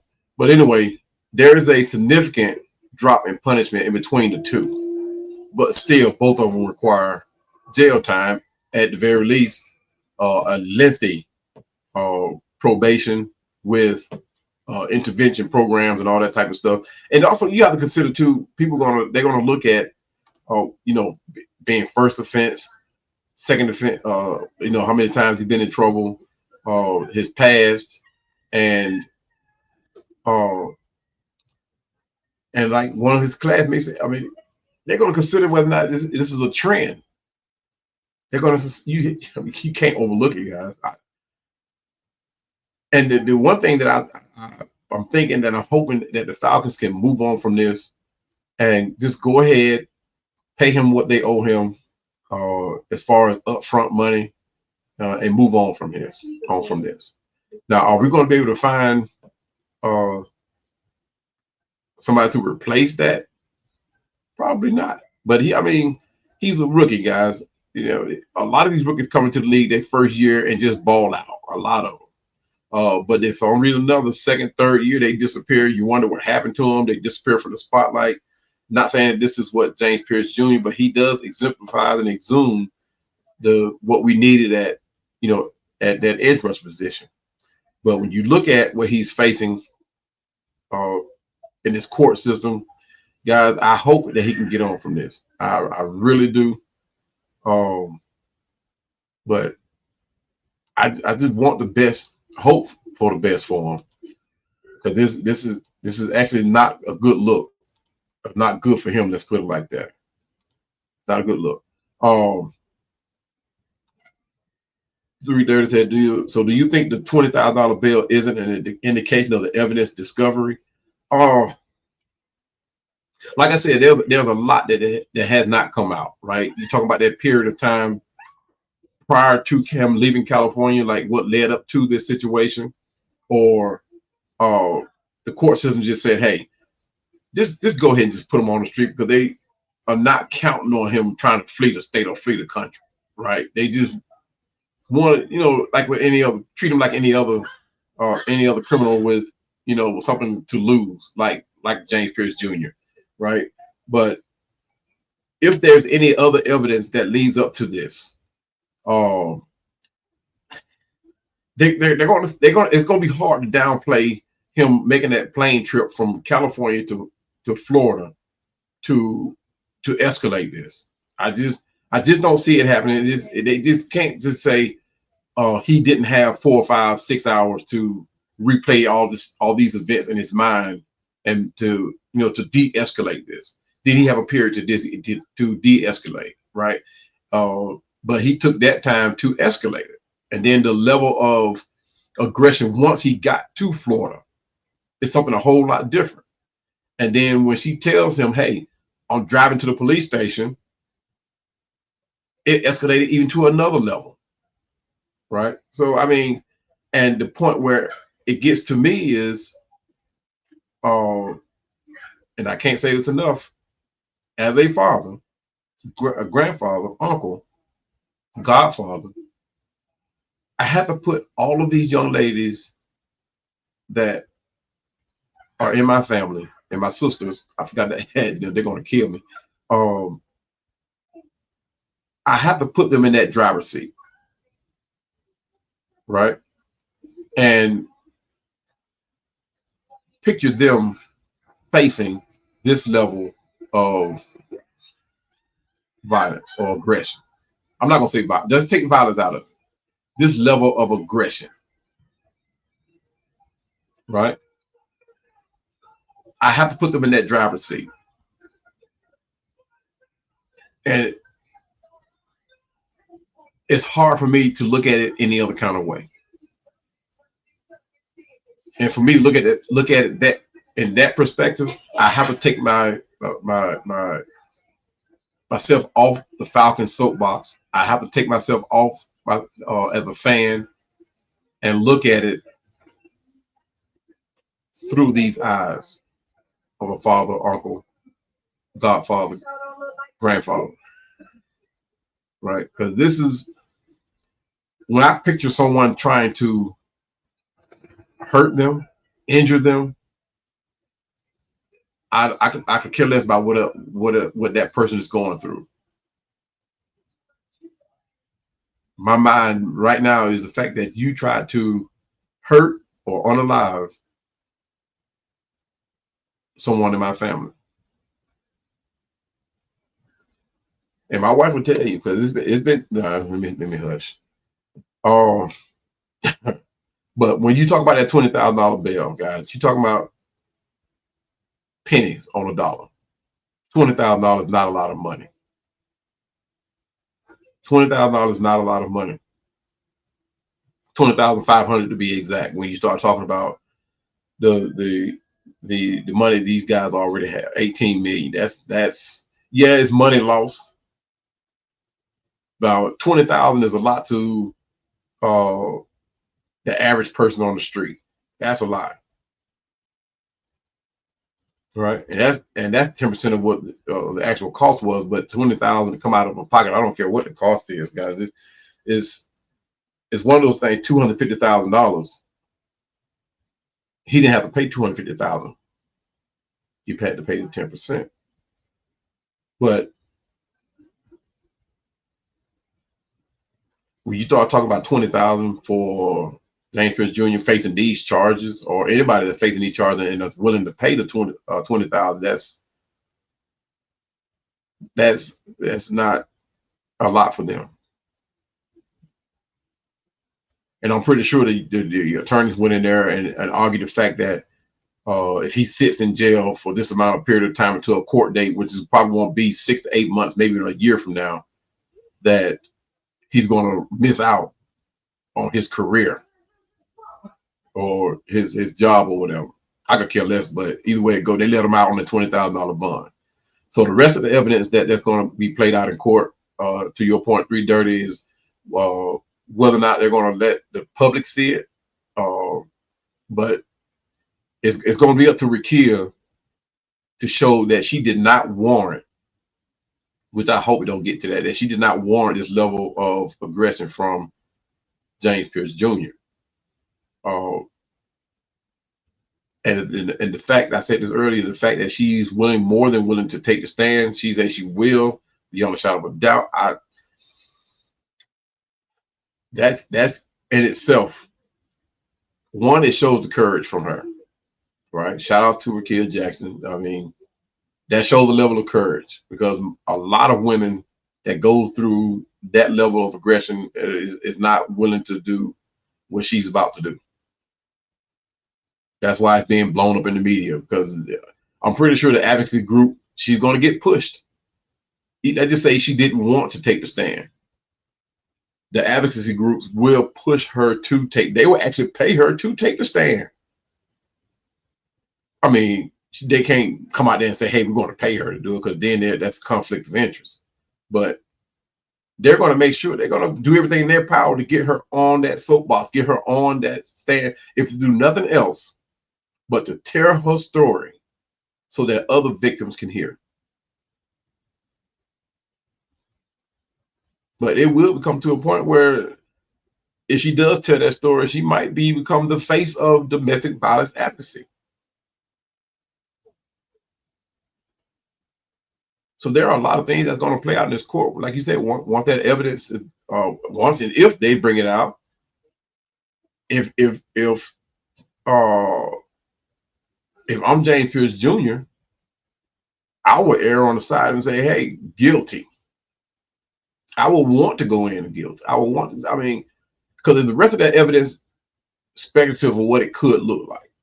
If he has to think about that too. Like I said, we're not here to judge or become jury, but James Pearce Jr. have to sit back outside of what the attorneys tell him. Of course, they're going to tell him the way to go to lessen the time that he has spent either behind bars or lessen the punishment. But he has to consider the level of what can be shown on any video that has not been seen by the public.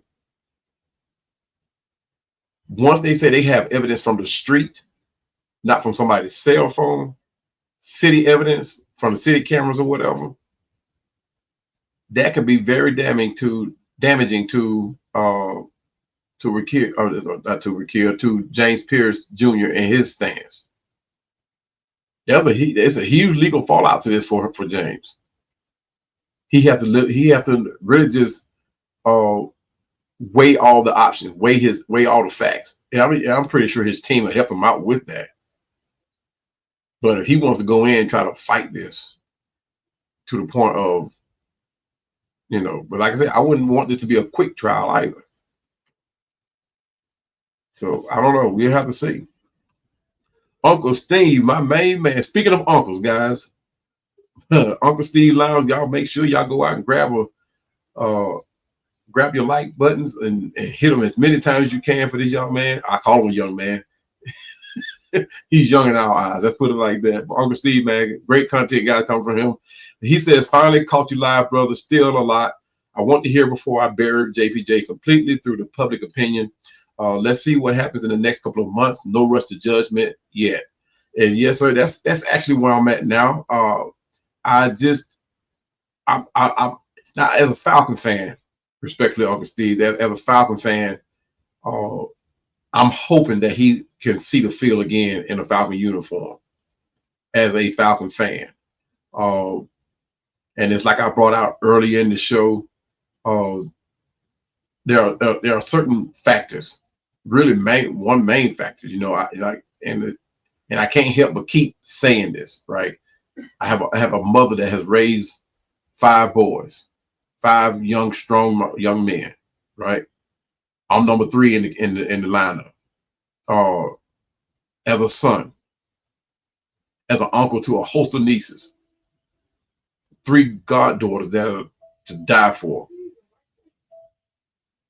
Have sisters that are still here on earth that are with men, right?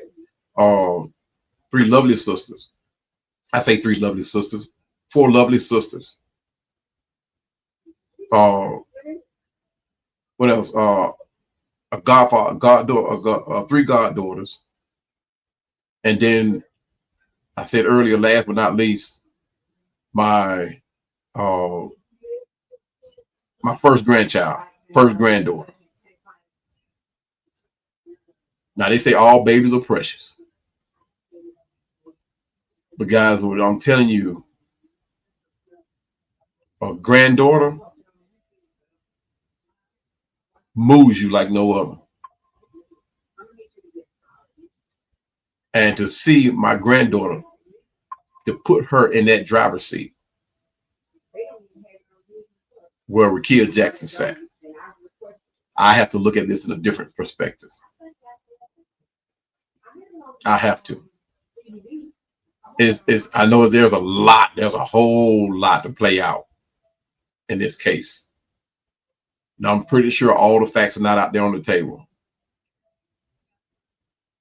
And Uncle Steve said, brought out that, you know, it's public opinion. But at the same time, I brought out at the beginning of my show in my disclaimer that this is not the views or the stance of anybody else but Cowboy, but Manuel.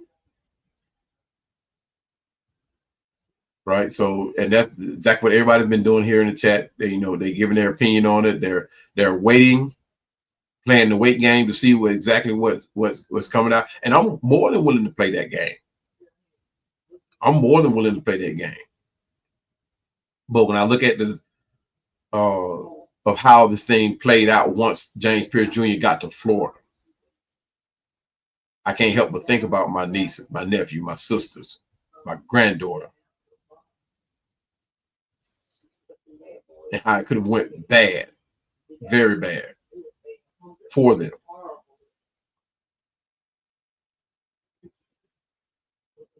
I just, you know, having witnessed domestic violence in the past, I just, not me personally, but, you know, through witness some other people go through it. But shout out to Uncle Steve and his comment there. You know, I always value what this young man says. Always great to have a conversation with him. Always great to be on his podcast. I mean, every time I watch it, I learn stuff, whether it be Falcon related or not. I learn stuff. So y'all take the time and go over there to Uncle Steve Lounge, hit that notification bell, hit the subscribe button, guys. You talk about one of the many Falcon content creators out there. Uncle Steve Lounge, guys. Y'all go ahead and check them out. Now here's the thing about the Falcons and their future too, right? Let's just say James Pearce Jr. is able to come back to the field. Let's just say he comes back to the field, and this is one of the things that I did not bring out, right? And it's clearly concerning his character issues. However, You have to consider it. You have to consider it. When James Pearce Jr. first got here to Atlanta, being a former football player myself, guys, I know the level and intensity of that a practice can get to, or that a game can get lead to. I know the level of aggression, that's, you know, the mentality that's on the football field. But and things happen even between teammates. Fights happen. I remember when I first got to the high school I went to, North Fulton, that when I first started playing football, I got into it with a guy, right? And it was, and we did a lot of trash talking before that first practice. We did a lot of trash talking, and you can see, I can see it anyway, the level with or where it could go. So I know, like I said, I know the level of violence that's involved with, you know, with football. But to James Pearce Jr.'s point, he had 2 altercations in one day in practice, right? After that, there were certain things that were brought out that a lot of people either didn't pay attention to, missed, or whatever. But when James Pearce Jr. comes into the locker room, whether it be for practice, meetings, or whatever, but you know how there's music playing in the background, you know, everybody listening, getting dressed or whatever. But when James Pearce comes into the locker room, he didn't ask, could he change the music? He just took it upon himself to change it. He takes over. I have a problem because nobody would ever say anything. I'm like, dude, like, you know, and this is where veteran leadership comes so important to a team too, because I cannot see, let's just say, Calais Campbell sitting back and allowing James Pearce Jr. to crash out the way he did. I just have a hard time seeing that. And that's not, and James, Calais Campbell was that type of veteran. He was that type of guy. But I do not see him just sitting back and just watching James Pearce Jr. crash out in practice, crash out in the locker room. And at this point, now you got a problem. You got a problem on the football field. You got a problem in the locker room. You got a problem before you got to the Falcons. Your character issues were questioned, and hence the fact that your draft stock dropped, which he should have been easily top 10 in the draft, depending on the team need. They put like that, depending on what the team was looking for at the time. But to me, I think he could have went top 10. But a lot of people saw past his skill set, his ability of what he could do on the field, and looked straight to his character and was like, they were not willing to take that chance. But Terry Fontenot did. He took that chance. He pulled the plug. And in hindsight, it looked like one of the best drafts that Terry Fontenot had. And I say in hindsight, but I mean, in forthcoming with it, it's like it's the move that was made for the future. And we finally found our edge rusher.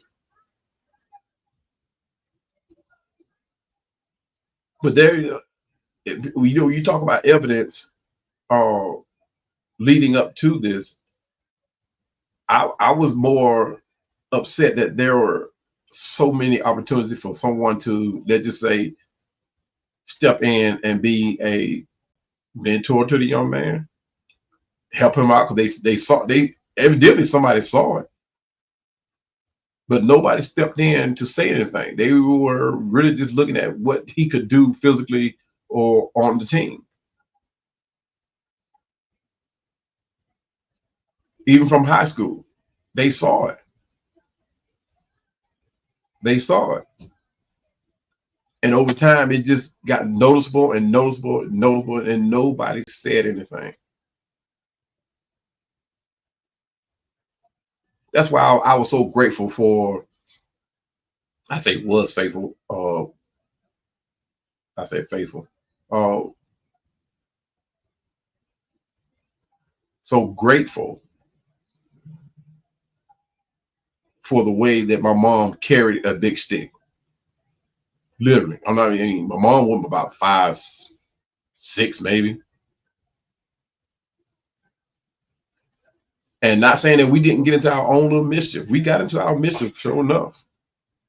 But nothing to this level to where we ended up in the court system. Now, my mom was strict. Mom was that, she was that young lady. She was that mother. When you talking about holding us accountable. And some would say she went overboard. But being a father, after raising my 3 sons, I can see why she went to that extent. I can see it. I may not have wanted it, because as a young man, I'm thinking like any discipline that I was warranted, I'm thinking I didn't need it, to be honest with you.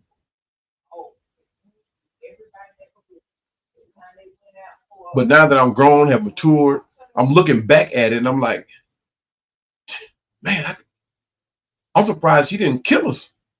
Well, I probably shouldn't have said that. But most mothers would have done worse, to be honest. Would have done worse. Like I said, we got into our mischief, which a lot of young men do. A lot of young kids do get into mischief. Not no mischief where drugs were involved, or hanging out in the street, alcohol drinking, and all that type of stuff. I mean, we got into our little scuffles, but nothing to the point of where we are crashing out. You know, I mean, mom was short of abuse. In my eyes, I was thinking that at the time, I was thinking we were getting child abuse. But mom did what it took to step in to keep us from this type of level of aggression. With 5 boys, 1 girl.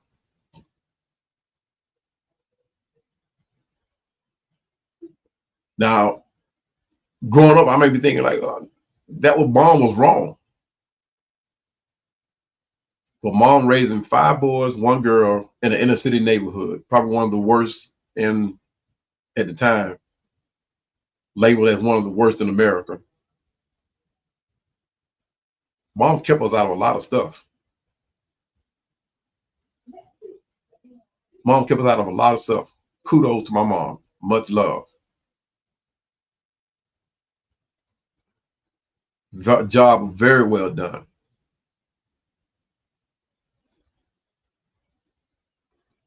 Because I think if she had not have done what she did, that we would have faced a lot of situations like this. And that's just me talking as a son. I mean, we would have ended up in situations where we would have been in the court system. But that's all because somebody stepped in. My mom, she stepped in. She did what she had to do. Not saying that James Pearce's mom didn't step in and do what she had to do. Because, you know, everybody saw when she stepped up there and gave her son all the accolades about being that son, the sweetest son, the honorable son, the full of humility. When she gave the little speech about him at the award show, and he turns around and throws it back in her face. I may be a little bit critical on this, guys. I may be a little bit critical on this. But that's essentially what he did. He called his mom a liar without so much calling her a liar. And it's just certain things that, you know, people are not going to replay the fact that his mom got up there and you know, and stood in his corner. People are not going to replay that. Because they're going to say, hey, that's what a mom does. Right? And that's not saying she didn't do a good job raising him. Because obviously she did, because she got him to this point. But it's the people that were around her son that noticed his character flaws and did not step in.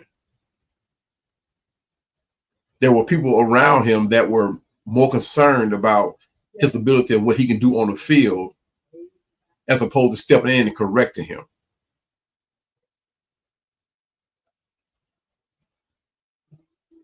The one thing I didn't mention, I didn't see was a fatherhood, you know, a fatherhood figure, you know, with Michael or with James Pearce Jr.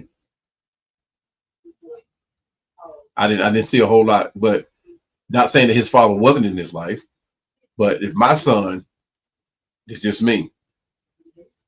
If my son is sitting up here about to accept an award for Defensive Player of the Year, I am on that stage with my wife, whether we're divorced or not. I'm going to share that moment with my son. That's if he was in his son's life. But as a father and somebody who I'm not going to say have been through the stuff that he possibly have been through, because you never know what a person has went through. But as a football player, a lot of us know what we went through to be able to play on the football field, to exhume the talent, the violence that's needed to play the game. He had more than enough father figures during his time playing football to step in, because they saw the level of aggression. They saw it. They saw it.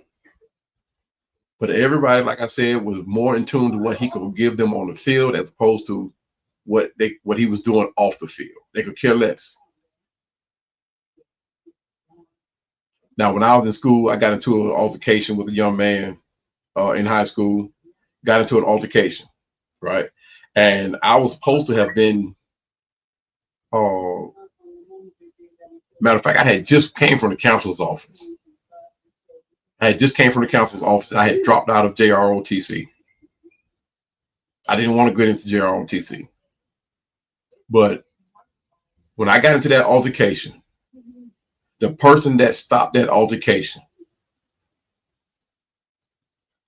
Captain Robert L. Akers, he's no longer with us, but I credit him a lot to what kind of man I've become today. But Captain Akers stopped that altercation from going any further. And instead of taking me to the office, and this is what I mean by having the father figures, this is what I mean by having people step in where they need to step in, right? And they know how things could have went, or could go, or should go. But Captain Akers stopped that altercation from happening. And the deal he made with me, because I knew if I had went to the office, things were going to go crazy from then. But the deal he made with me was either I get back into his class, which was JROTC, either I get back into JROTC or we go into the office. Now, mind you, I just told the story of a kind of person that my mom was. So not only did I not want to face the office, I didn't want to go home and face mama. Because truth be told, I was more afraid of my mama than I was my father. My father wasn't around very much. But I was more afraid of my mom and what would happen. And then there's that village. Because not only would my mom get, my granddaddy would get me. I had 1 or 2 uncles that would probably get me too. So people who opt not to step in when James Pearce Jr. needed them, chose not to. And then now his character becoming an issue there. I'm not going to say they're probably not thinking about it, but I'm pretty sure they're going to say, yeah, I wish I had stepped in, or I should have stepped in. Because this wasn't just a Falcon issue. This transpired even before Tennessee. Stuff was transpiring then. And to have classmates come out validating what they're saying about your character in a negative light, they're more than the people that should have stepped in. Go ahead and give a shout out to my boy Ryan over at the Birdcage LLC. What's going on, my brother? I appreciate you joining in. He said, "What's up, FANDEMIC?" Shout outs to you, brother, guys. If y'all haven't had a chance to go catch this brother's content, you better.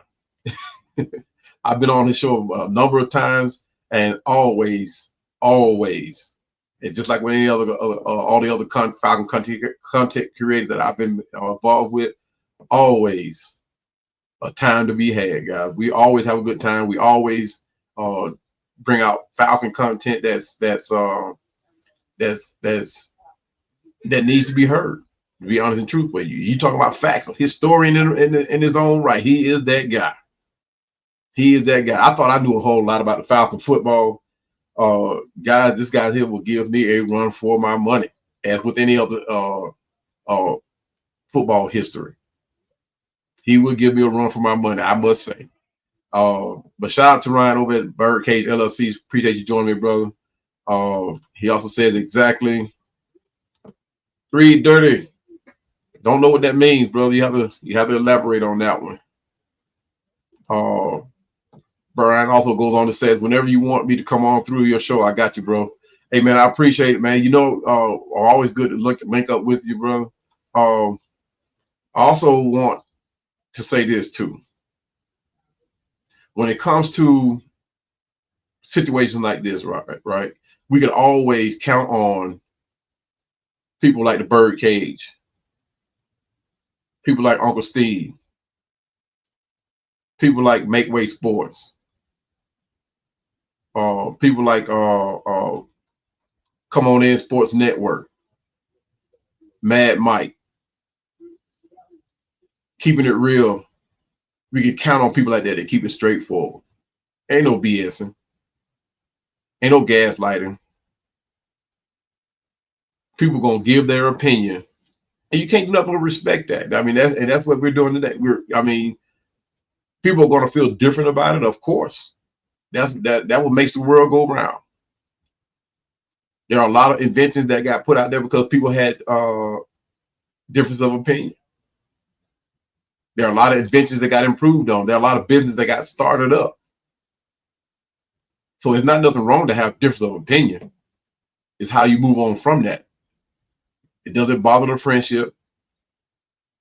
It doesn't bother the fact that, we don't agree. It's just a matter of different opinion. It's just more to build on, right? So shout out to the Birdcage LLC. Like I said, guys, if you haven't done so, please go take a moment, go over there, hit that notification bell, hit that subscribe button over at Birdcage, and I trust me, guys, you will not be disappointed. Appreciate you joining me, though, Ryan. But to further talk about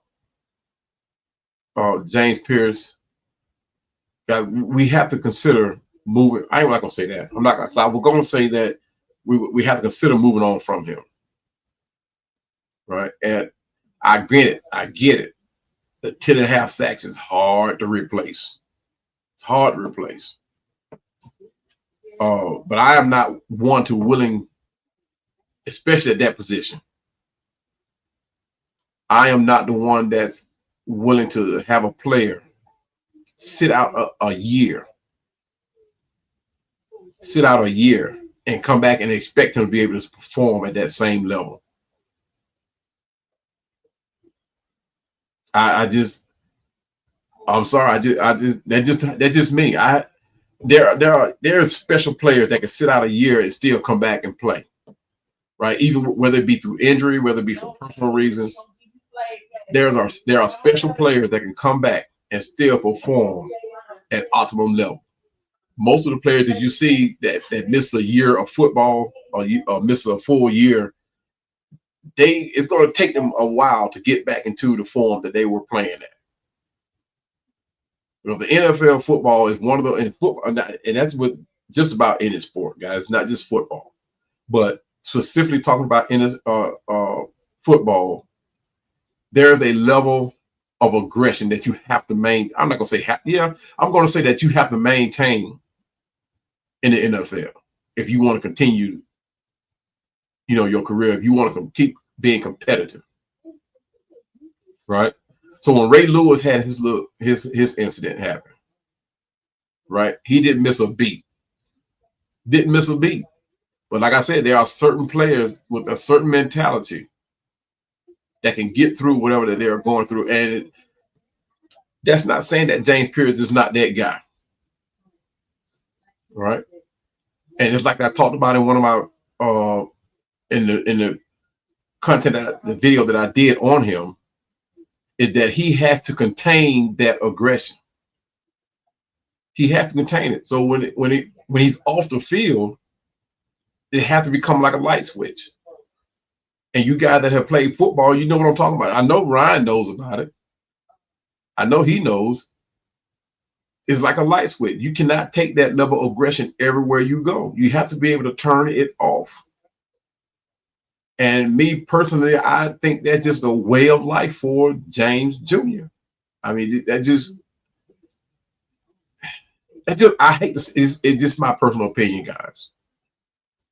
And like I said, this is not an attempt for me to bash him, because I wanted this to be the best for him, the best for this defense, and the best for the Atlanta Falcons. I was all in. When Terry made that move to grab him, I just knew right then. I was already talking about Terry Fontenot as being the GM of the year. Not only did we get one edge rusher, not only did we get two, now we got 3 or 4 on the team that could very well do the job that we were expecting for the last 8 years. It just so happened that James Pearce Jr. has come out and shown that he is that guy.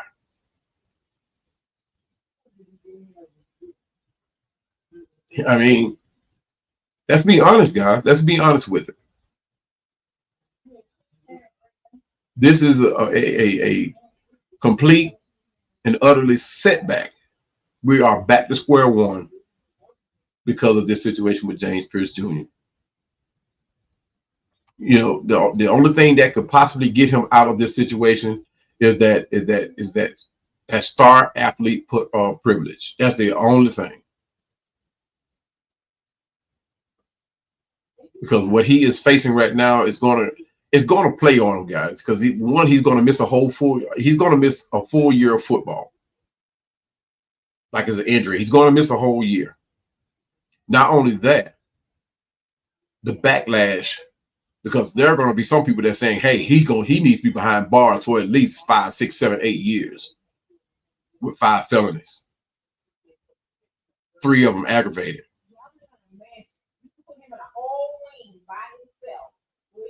Guys, I mean, will he be able to handle that? So they just say he has to give a press conference. I don't see it happening, but they just say he does have to do a press conference because of this. He has to answer to reporters. There are going to be reporters that's going to go in on him. I guarantee it, guys. And it's not going to be sports. It's not going to be sports reporters. It's going to be domestic violence advocacy groups and people who follow these groups, who write for these groups, who are advocates for these groups are going to be the one that come after him. And truth be told, guys, there are more than enough NFL players that supports these domestic violence advocacy groups. You will see it when these shoes come out. There are more than enough. There are some that do it on a silent stage. They support these groups. Now, when I say that teams won't put a bounty, I'm not going to say they're going to put a bounty on them, but there are going to be some that's going to, not going to take it sitting down, not going to take it laying down. They just won't. They may not make front page news, but there are going to be players that are going to be boisterous about this. I guarantee you, like I said earlier in the show, there is a letter that I'm going to have access to it if she sends it to me. That's going to go directly to Arthur Blank. I have that. I will have that. Hopefully, I hope she still sends it to me. But guys, there is a letter.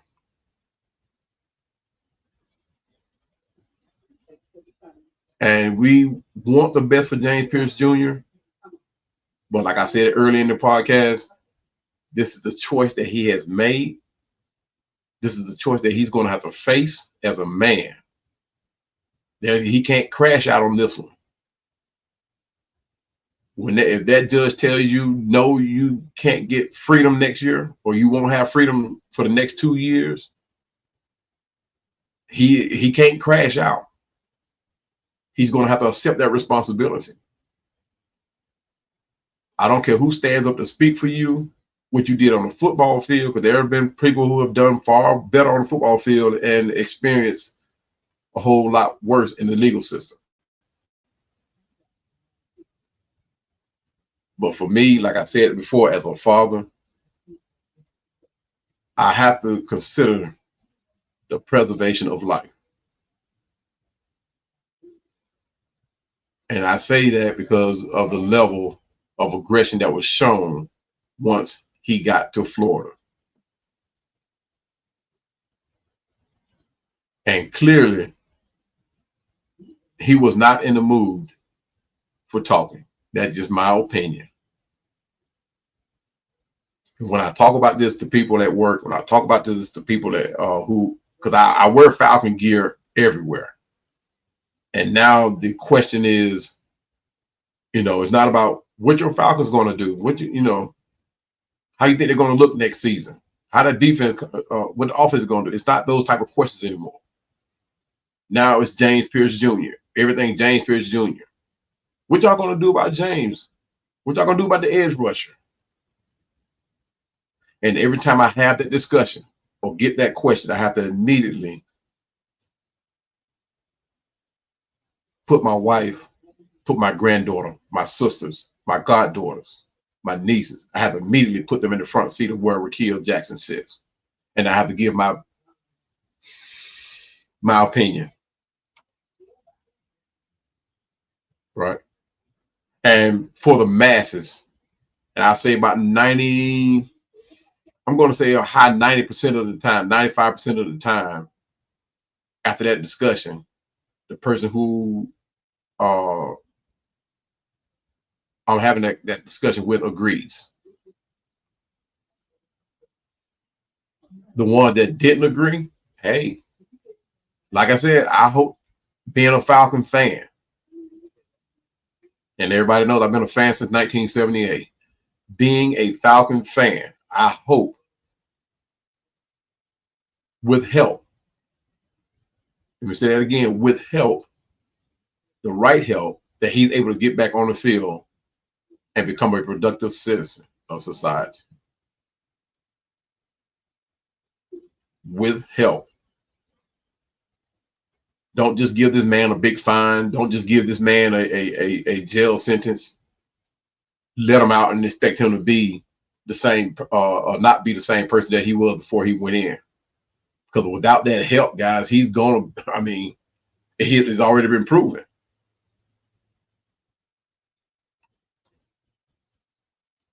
I just don't know.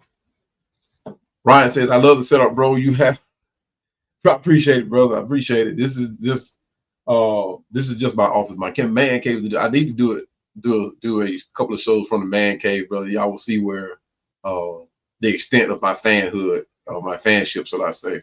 This here, I spent so much money on the Falcons, man. It is beyond crazy. It is beyond crazy. So it's and I'm pretty sure a lot of fans have too. Ones that I know I've seen a lot of people that have spent, and envy some of the people that have spent more money than I have on the Falcons.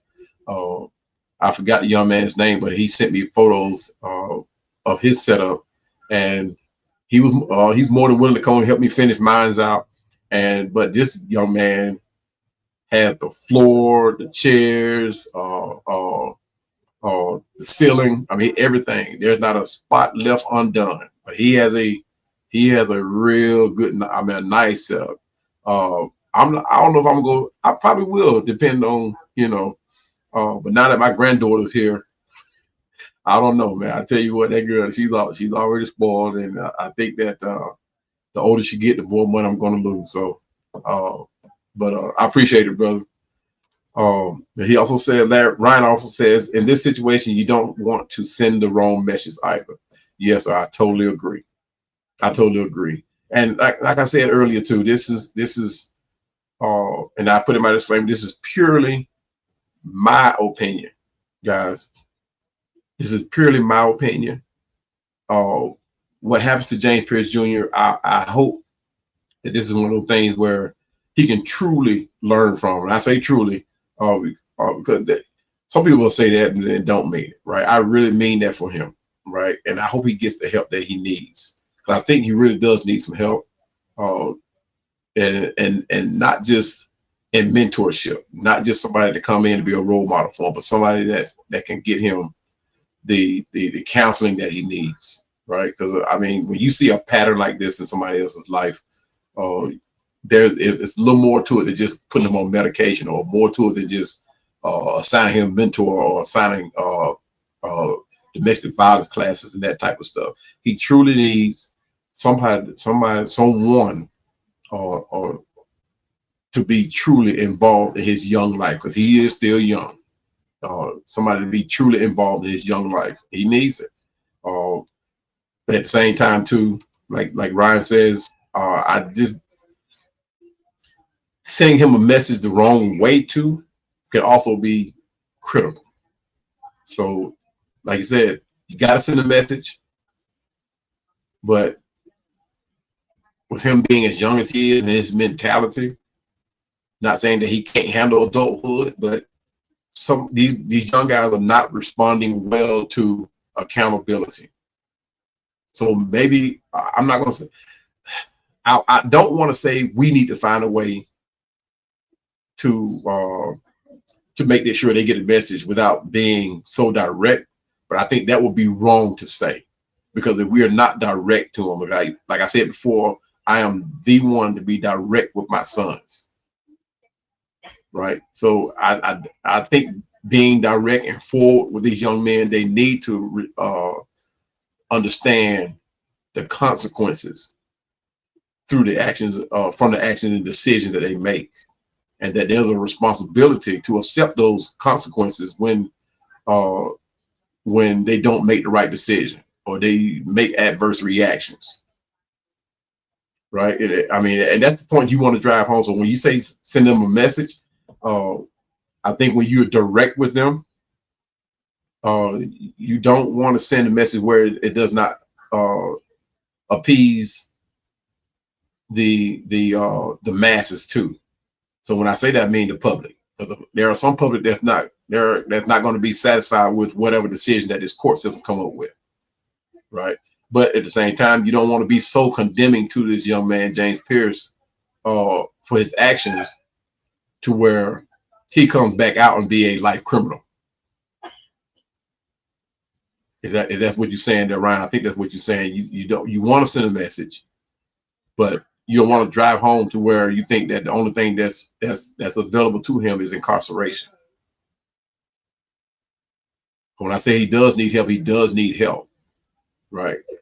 I'm not going to speculate as to what would have happened if he had got Rickea's door open. I'm not even going to speculate on it, because then I'd be judging. Then I'm trying to be the jury, right? But when you start want to use common sense about it, when you start want to use street sense about it, looking at it like that, and looking at the fact that he rammed her car twice, did he want to go over there and open the door so you can get her out to talk?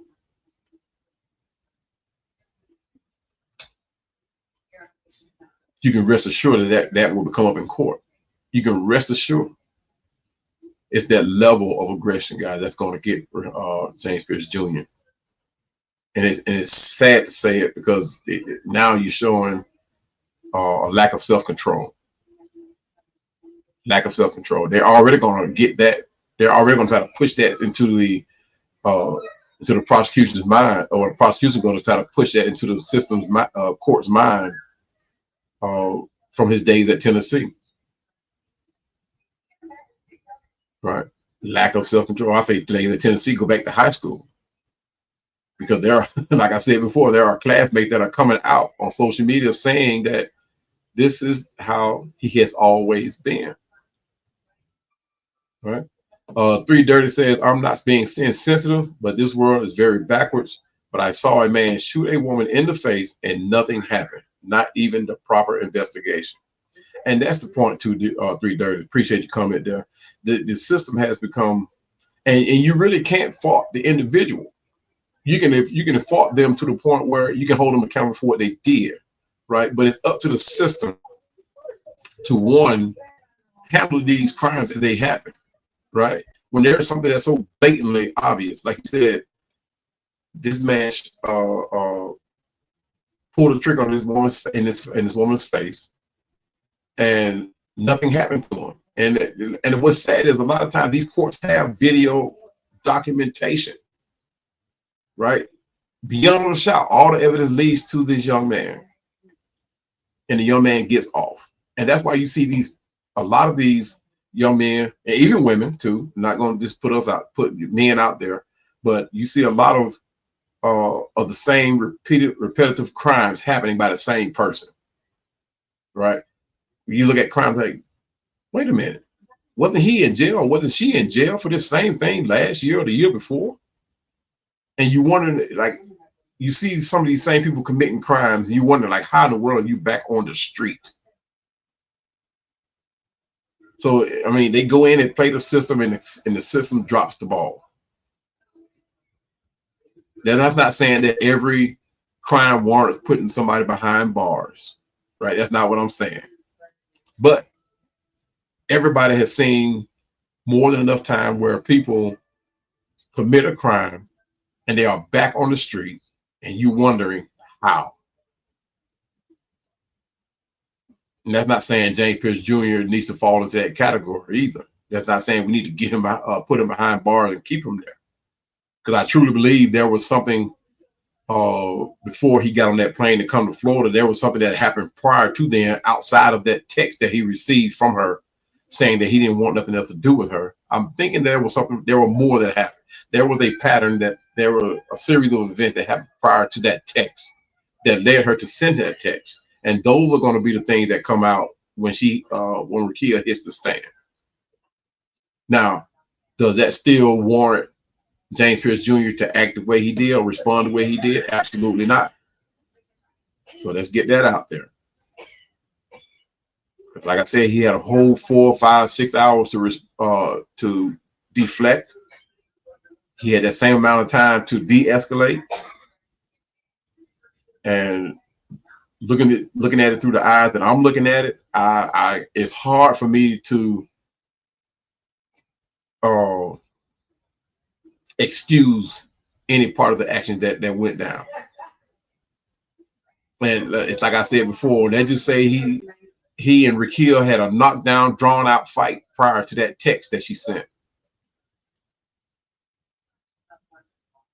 That still does not warrant him traveling across country to handle it the way that he did. Because they're going to say he had time to deflect, time to de-escalate, time to calm down.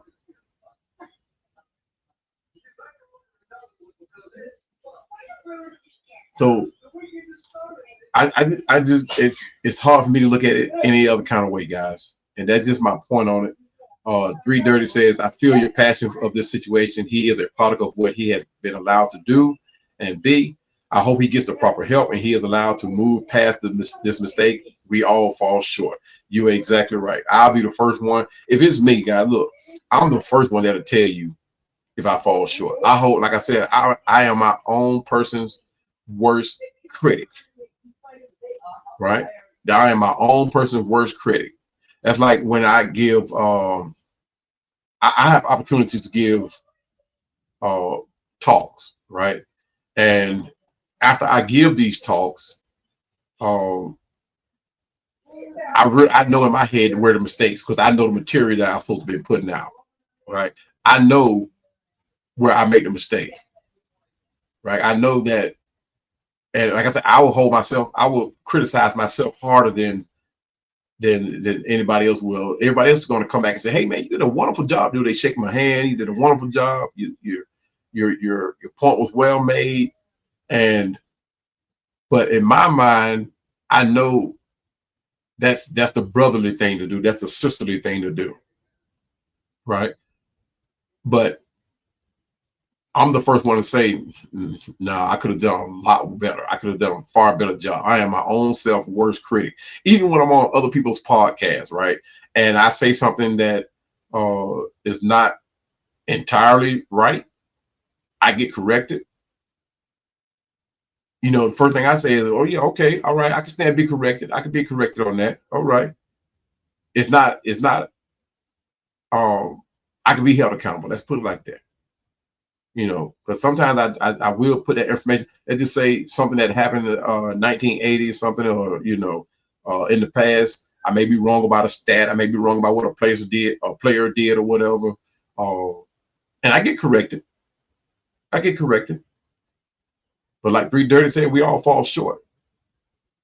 You know, one thing is to realize and recognize that you can be held accountable, and then you spaz out, you know, crashing out because somebody done told you that you're wrong, or told you no. I mean, it's about how you move on from it. Terry, what's going on, my brother? He said, "What's happening, my guy?" Hey, good. Appreciate you being here, brother. Joining the conversation on this James Pearce Jr. Hey man, appreciate you joining me. And I wish it was under better circumstances, but you know, it was hard for me to comment on this without considering, you know, what it looks like through my eyes. It's very hard. I was going to just do a fact-based type of content where, you know, I'm running down the charges, I'm running down what he could possibly face, I'm running down how this is hurting the team, you know, that type of thing. But I had to take it a step further. You know, I know a lot of people are going to disagree about what I'm saying. A lot of people are not going to take the same stance what I'm saying, thinking that I'm being overly critical, think I'm being judgmental, and I beg to differ. You know, I just respectfully, this is purely the stance of how things are looking right now through my eyes of right. You know, because there are a lot of females involved in my life that, you know, that from friendship through family, you know, and through other links, job wise, that it's hard for me as a man, right? As a man, and I'm not saying that a lot of men are going to share the same viewpoint, but it's hard for me as a man to not look at it and not put any of the females that I have come in contact with in my life, to put them in that front seat and picture them dealing with a situation like this, especially somebody in my family, my goddaughter, my niece, my sisters, my mom, my aunts. It's hard for me to look at this and address this without putting them in that front seat. Like I said before, this is having witnessed domestic violence. It's one of the things that I know that that could like not happen, right? Normally in domestic violence, it's normally like it's not like two people fighting. It's normally one person being the aggressor. That far supersedes that aggression part. When you see two guys, I say two guys. When I was growing up, we had this couple. They had been together for so long, right? They had, I forgot, it was at least 6, 7, 8, 9. They had a bunch of kids together, but they will always fight.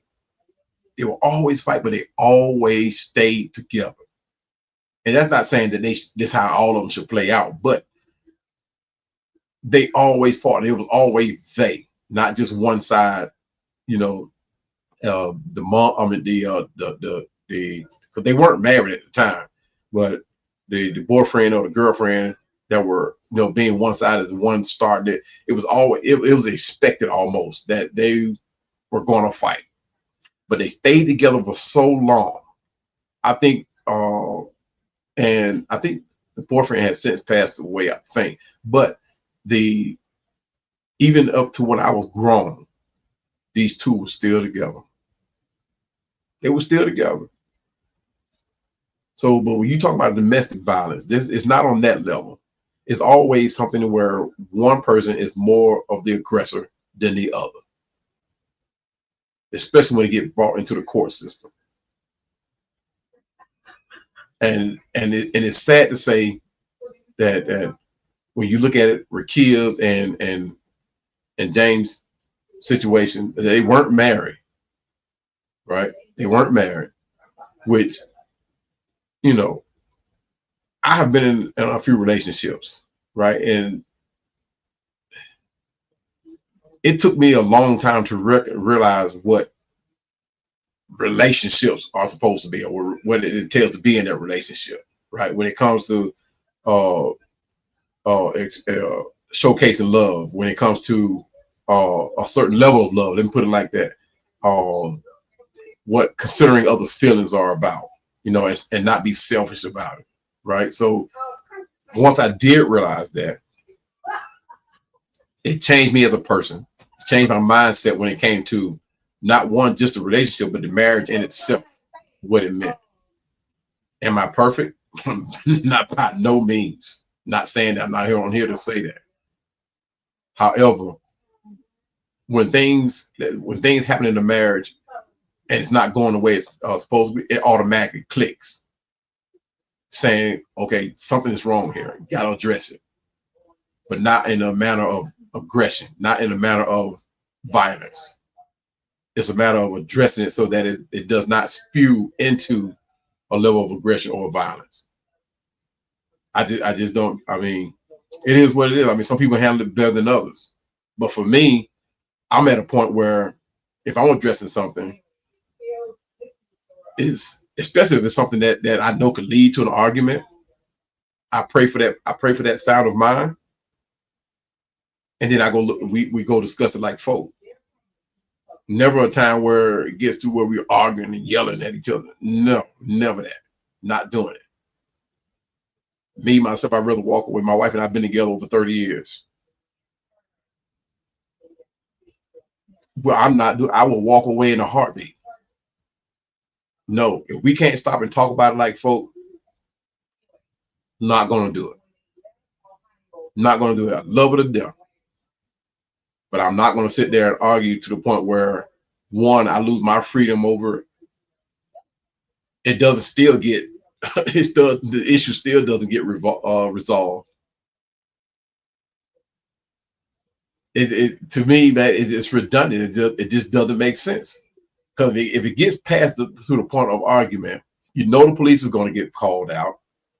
And to me, once the police get called out, it's done with anyway, period. But you don't fix your problem. You're still arguing. You stand a chance of your relationship or marriage being dissolved. And then one of you might end up going to jail if it gets past that point. So what's the use? So that's why, me personally, that's why I'm beyond that. I'm beyond that. Terry says JPJ probably was raised around seeing his family members getting abused, maybe his mom's and sister, etc. There's a chance. There is a chance. Because most of, I don't want to say most, but I don't know the statistical value of it. But if domestic violence happens, and not saying that's where it stems from, but they have actually seen someone being abused and you know, and have witnessed it, and think that's okay. Think it's a normal way of life. And not taking nothing from inner city kids, because there are a lot of inner city kids that have went on to be CEOs, business owners, working for Fortune 500 companies. There are a lot of them. But when you're consistently seeing that level of violence every day or every other day or every weekend or whatever, a lot of people say you might stand a chance of becoming a product of your environment. To Terry's point, he saw it around family members, and somebody say, hey, that's the way it's supposed to be. It's normal. I mean, it happens. You can't deny it. What's going on, Black? Welcome, brother. I appreciate you joining me. Some of his clothes were still in her house place, or her place, right? It seems that maybe an on and off relationship since they broke up. I can see that happening, Black. But I don't think that became an issue, right? I don't think that became an issue because in court, at his bond hearing, the judge asked him, did he need to go back over there for his belongings? And James Pearce Jr. said that whatever's over there she can have, she can keep. He doesn't need to go back over there. So if that was the case, he didn't need to make that initial, that initial trip to go over there in the first place. He could have just walked away, and that's what they're gonna count on that. I'm not gonna say they're gonna count on. They're gonna relive that comment in court, right? They're gonna say, well, you didn't need it, then why you went back?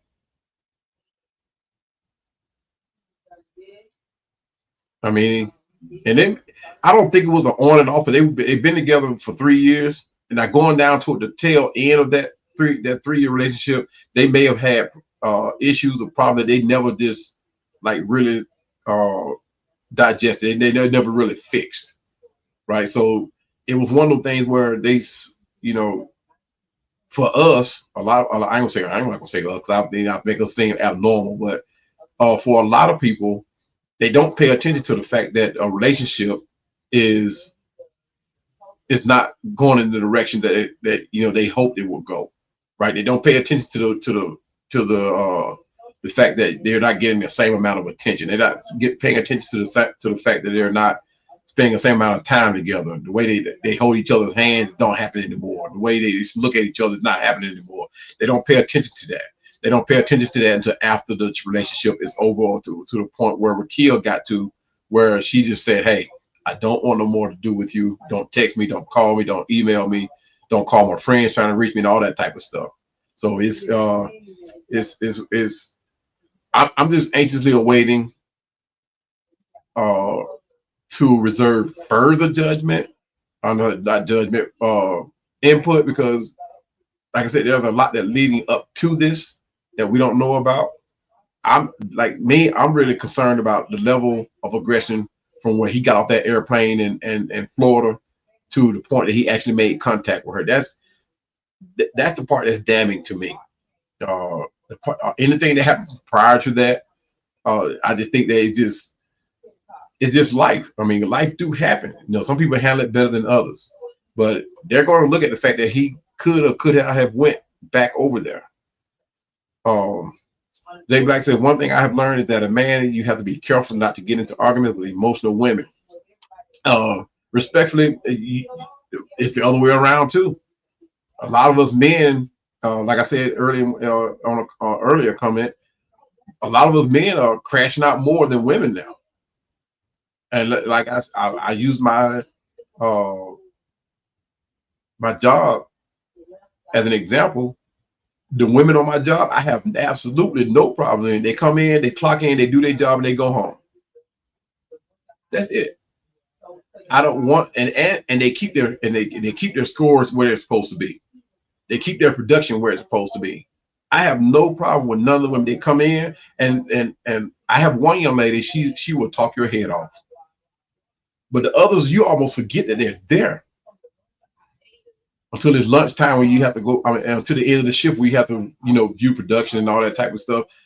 They come, like I said, they come in, they clock in, they say, hey, they go do they get to the floor on time, they do their job, keep their score up, and they go home. Don't hear no problem.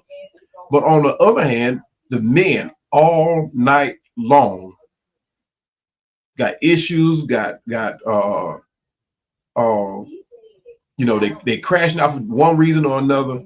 Now, mind you, these women are working in the same system These women are working the same system that they are. So you can't just say, well, we being biased because we got the women doing a lot less of a job. They have the exact same job task. But like I said, it's the men that are more emotional than the women.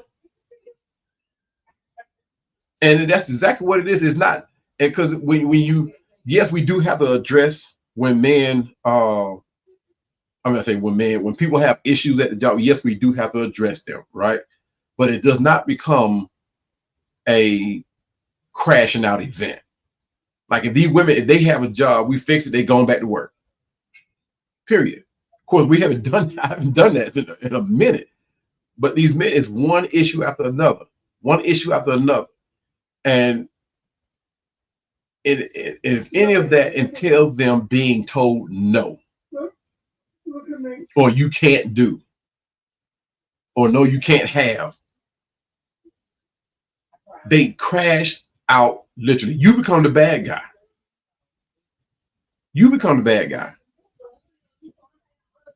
So I get your point, Black.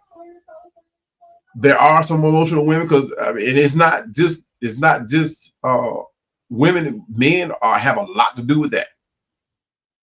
And I'm just saying, from what I see and what I'm dealing with, what I see, even see in the street, the way it used to be, like predominantly you see a lot of women crashing out, right? Now you see a lot of men following into that same category. And the problem with this is a lot of these women that want these strong men, so-called strong men, they are clapping and applauding the way these men are crashing out. It's baffling to me. But you want a strong man. But to me, a man doesn't, and it's not every man's going to have a different way of displaying their emotion. But to me, as a man, crashing out is not an option. That's just my personal opinion. So don't take it out on saying that, and I said that every man can't crash. Every man does it a different way. Me as a man, I don't crash out. I'm not going to coddle you. Man to man, I'm not going to coddle you. No, it's not going to happen. Job or no job. I'm not going to coddle you. I'm going to give you and tell you what you need to know to be successful, and that's it. If you can't handle that, then I don't know what else to tell you. But for a man to crash out, for a man to become unhinged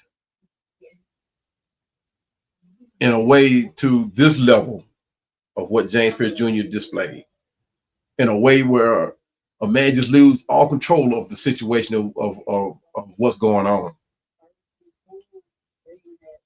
you only escalate your chances of not getting what you're asking for or what you want done.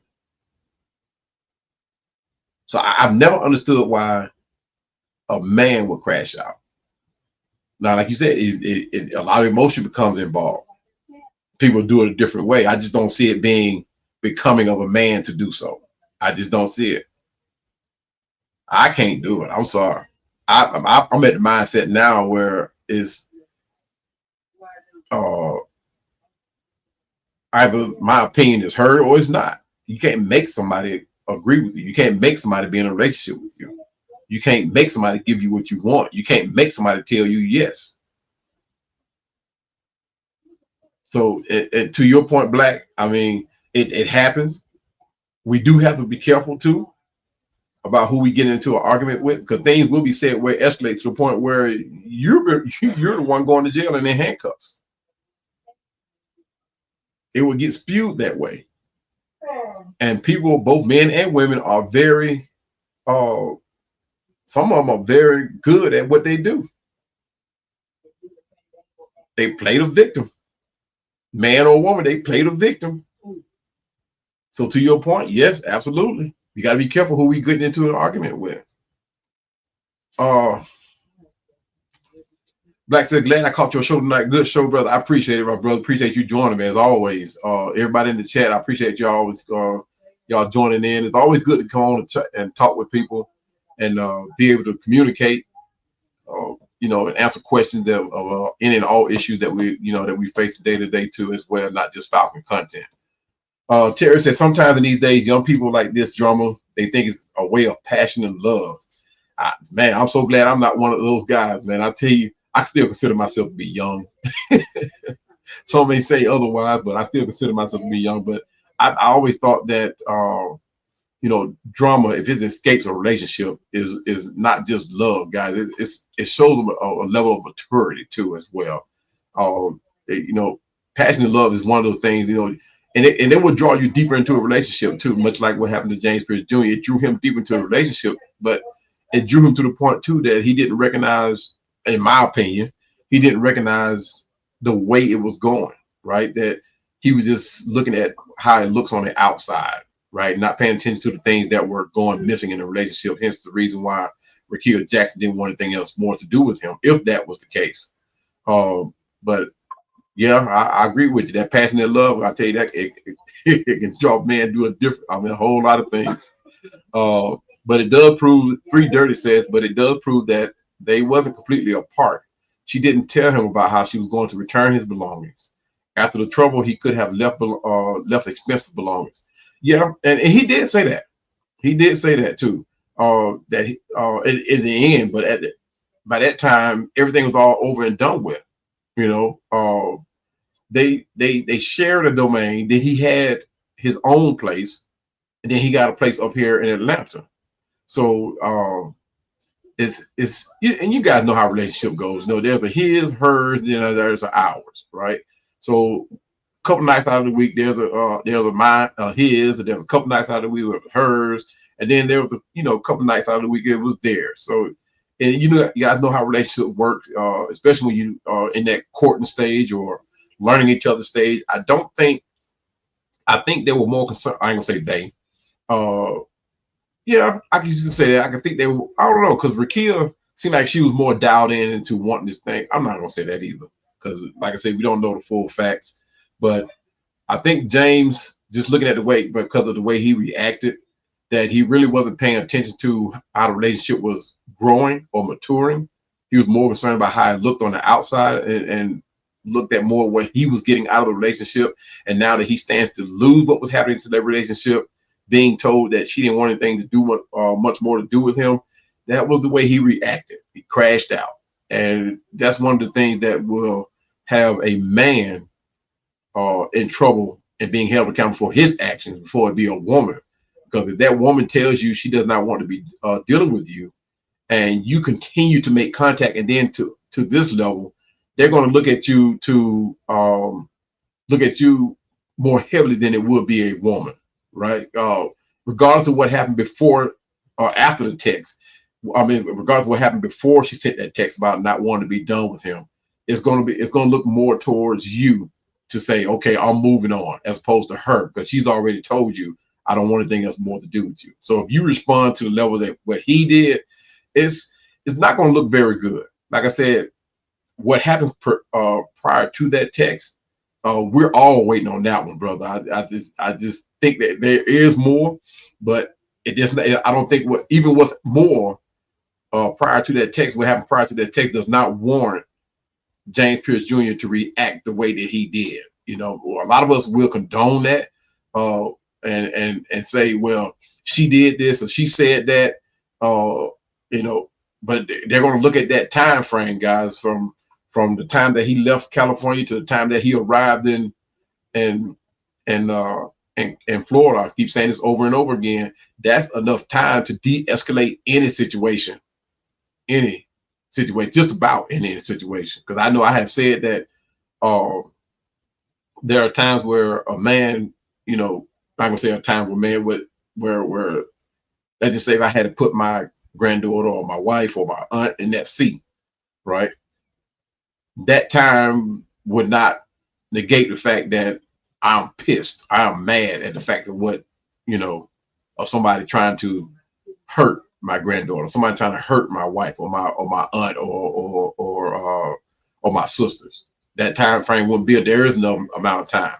But you're talking about two individuals that are not married, that has a 3-year relationship, yes, but they are not married. And she emphatically told him, no, I don't want anything more to do with you. So that's what's going to be harped on in court. Why didn't you just say, okay, I'm going to move on? All right. A1 Forever Sports, what's going on, my brother? Appreciate you joining me tonight. If you guys haven't had a chance to go check out A1 Forever Sports, he's talking about a guy that's that talks about everything from Atlanta Falcons to Hawks to Braves baseball. I got a feeling here he's going to be talking about soccer and the hockey team that we got coming. So you guys, you want to stay up and up on the news and the facts of what's in the day-to-day of these teams, man. This is the guy that you want to go follow, A1 Forever Sports. I found out about him through Spitty Sports Machine. And I'm glad I went and followed this guy. You know, I'm trying to mirror my platform after his. Matter of fact, I got a platform that's about to be jump off here in a few days. That I'm hoping to do the same thing like what Chris does over at A1, and let's talk about everything else but in conjunction with Atlanta Falcons football. You know, so stay tuned for that as well. But if you guys haven't had a chance to do so, go ahead and hit that notification bell for A1 Forever Sports and follow this young man.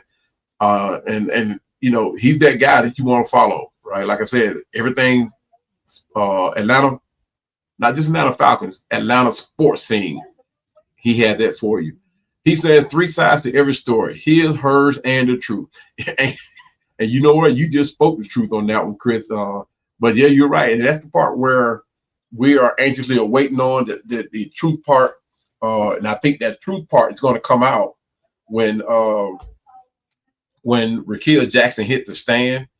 Of course, she will probably tell her story, right? And then James is going to have a story too. And like you said, somewhere lies in there is going to be the truth. But the one thing that neither one of them can negate from and omit is what's being seen on video, right? Nothing's going to negate the fact that he took his car not once but twice and rammed it into her car for whatever reason. Nothing is going to negate the fact that once the police got there, you didn't de-escalate. You jumped in your car and you took off, right? Nothing's going to negate the fact that you actually hit a police officer with your car. Now, everybody know there's that one police officer that think that he's not going to get hit by that car when somebody's trying to flee and elude and somehow get brushed by that car. But in the state of Florida, guys, we keep trying to, I keep trying to tell people the way they do things in Florida is not like how they do in Georgia. Florida's a whole nother domain. In the state of Florida, if you hit a police officer, whether or not it was his fault or your fault, you try to evade him, you try to keep from hitting him, but if you hit and strike a police officer, it's automatic aggravated battery with a weapon, automatic, even on the first offense.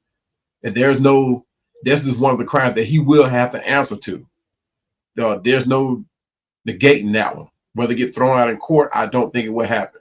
He's going to have to face this one.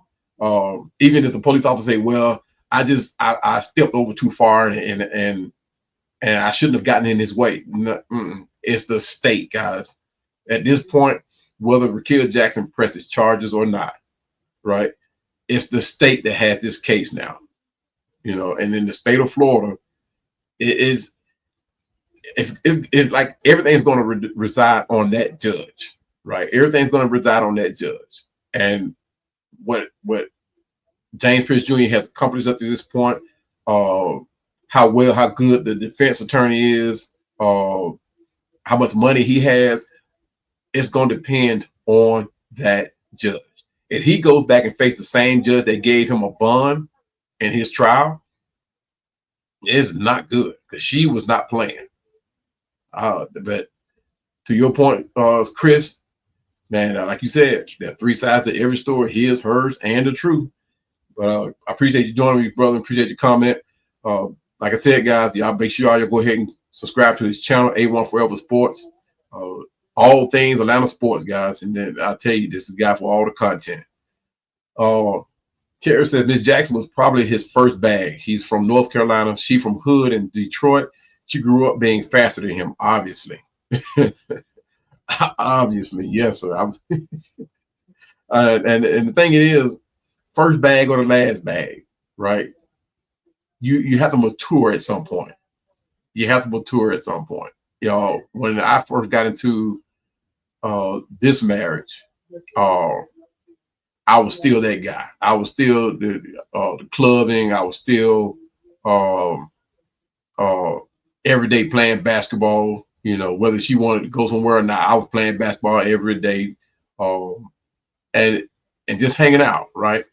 But it took my first son being born for me to mature to the point where I said, okay, I got to leave the streets alone.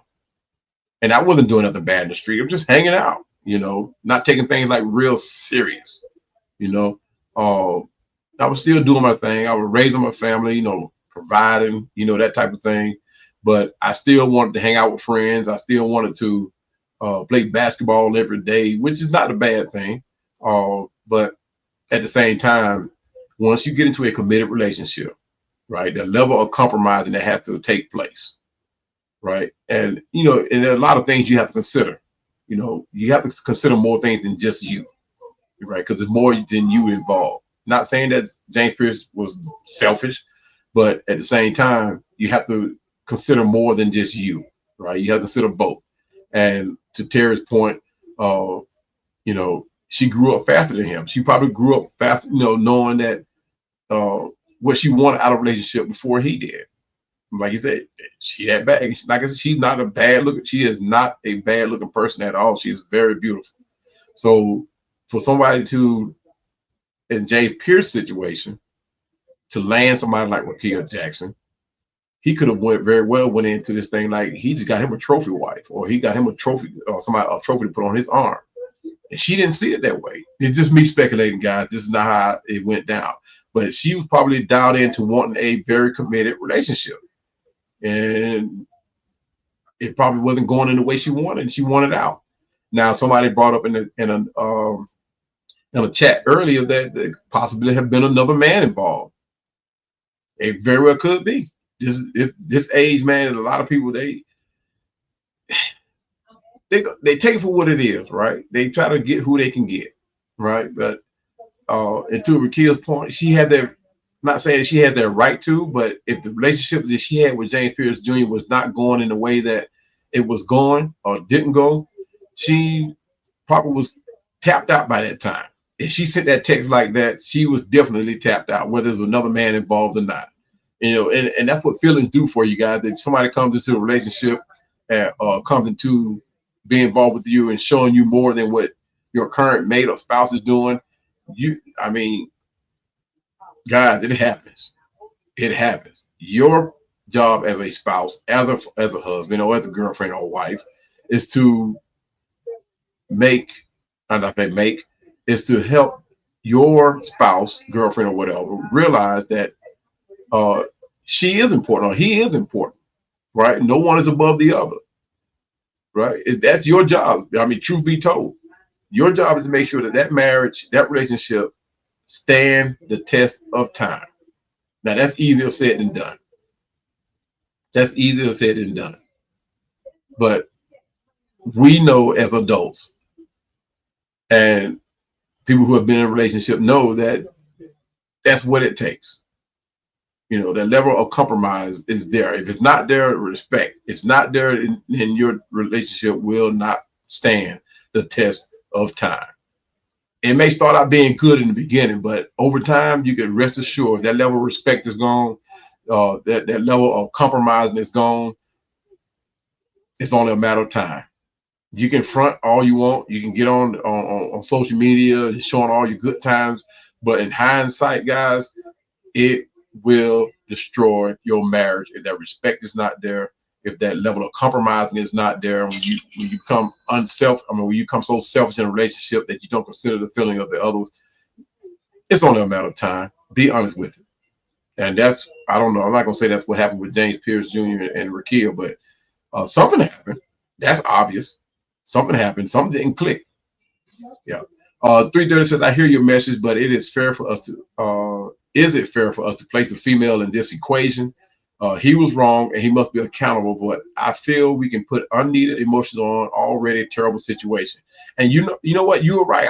To me, be honest, I said this earlier in the show that this is totally on James Pearce Jr. This is totally on him. Because once she sent that message that she didn't want anything else to do with him, it was how he responded that had him at this point right now. It is totally on him. With the and the level that he has reached right now, the money he has obtained right now, he could, I'm not gonna say very easily have moved on because emotions and feelings are involved. But at the same time, like I said earlier, there are plenty of fish in the sea, and maybe like I think it was 330 that said that this may have been his first bag. We don't know. And he didn't want to move on from this. Maybe it was her that pursued him as opposed to him pursued her that got this relationship started in the first place. So maybe she did see something that, initially that they could build on. And now things are not looking quite the way she wants it. So she wants out. Maybe somebody else is showing her more attention that he's more than willing to show. So now she wants out. But the fact that you are not married and she wants out, most people are going to say you should have just moved on. Period. 330 says he allegedly hit a police officer and yet he got $20,000 bond with 5 felony charges. Yep, that was my point. You're right. That was my point. I was actually surprised that he got that bond. I was actually surprised. I didn't think he was going to get one, to be honest with you. But I was actually surprised. I said that I forgot whose show I was on, but I said that he would not get a bond. But the fact that he did get one, even in the state of Florida, and that's why I said it, because it did happen in the state of Florida, that he would not get a bond. But the fact that he was able to get that bond in the state of Florida shows star privilege. It's simple. But at the same time, too, they didn't see him as a flight risk. And that's usually what a bond is for, right? They don't think you'll be a flight risk from that moment until the time it's able for you to able to come to court. So I mean, that's basically what it is. And they don't see him fly as a flight risk. It ain't too many places that he'll be able to hide. That that he won't get noticed. Chris said that's not happening. That's not happening. Not saying what you're saying there, Chris, but yeah, that's not happening. It wants that even if she drops the state, will pick it up, and that's where we actually at. I think, like I said, I don't think it's Rickea pushing this. It's the state, and she will be a witness for the state. So it's not a matter of her willing. But one question, like I said too earlier to Chris, that the one question that will be asked her while she's on that stand is, are you afraid of James Pearce Jr.? And from that question is where they're going to start their case. Are you afraid of James Pearce Jr.? And if she, depending on how she answers, is really going to depend on how hard they push this thing. Because if she's afraid of him, they're going to go to the video that shows him ramming his car. They're going to go to the videos of him following her, the stalking. They're going to pull up the texts. I mean, they're going to go at him hard. Now, if she says, well, I'm not afraid of him, then they're going to say, okay, you're just going to get, then they're going to start negotiating whether or not to drop these charges from a degree of, let's just say what I said, second degree. I mean, first degree battery to second, as you say, second degree, which is like a year's less time. So then that's where all the level of negotiation comes as far as when it comes to punishment time, right? But the fact that she's taking a stand is not good because she can opt not to take the stand. but she, in her words, ready to take the stand. So I'm wondering, did she even expect James Pearce to even get to this level? Did she even expect him to take his $350,000 car and ram it into her? Not once, but twice. Because like I said earlier too, when you have gotten to that level, you are not doing that just to pull her out of the car and talk.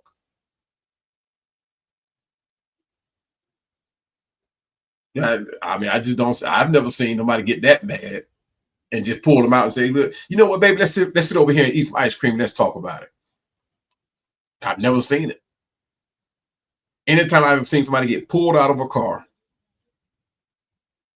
to that level, get pulled out of a car, is to put hands on them. Let's be real, guys. That's just what it is. We all know how this, the streets play out. We all know it. They don't need any sugarcoating it. When he got to that point, it was just a matter of police getting there in time.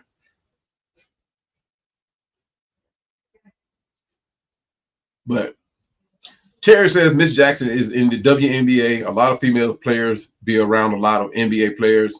She probably started dating one of the NBA players that are making tons of money, more than NFL players make. But you know what, Terry, that's the nature of the game. That's the nature of the game. It happens all the time. Now, what makes this different is they're not married, right? If they were married, then people will look at her and frown upon it, right? But even that, the fact that just say they were married, they're going to say, well, she wanted to move on. And I mean, that's just the way the game is played amongst these athletes, and but it's just the way the game is played.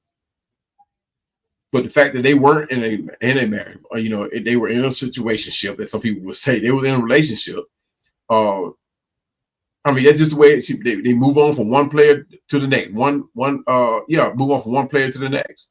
And it's just like with these gold diggers and Instagram models and internet models or whatever. They just move on from one player to the next. That's just the way the game is played. And James Pearce Jr. probably, from this situation, it seems like he wasn't willing to play that game. I think he was dialed in, but he wasn't dialed in. What I mean by that is he was dialed in as what it looks like outside or on paper. He was dialed in. He was, hey man, I love this girl for the way it looks, right? But behind closed doors, he wasn't paying attention about the emotional disconnect or the lack of considering her feelings, or vice versa, or she not considering his feelings.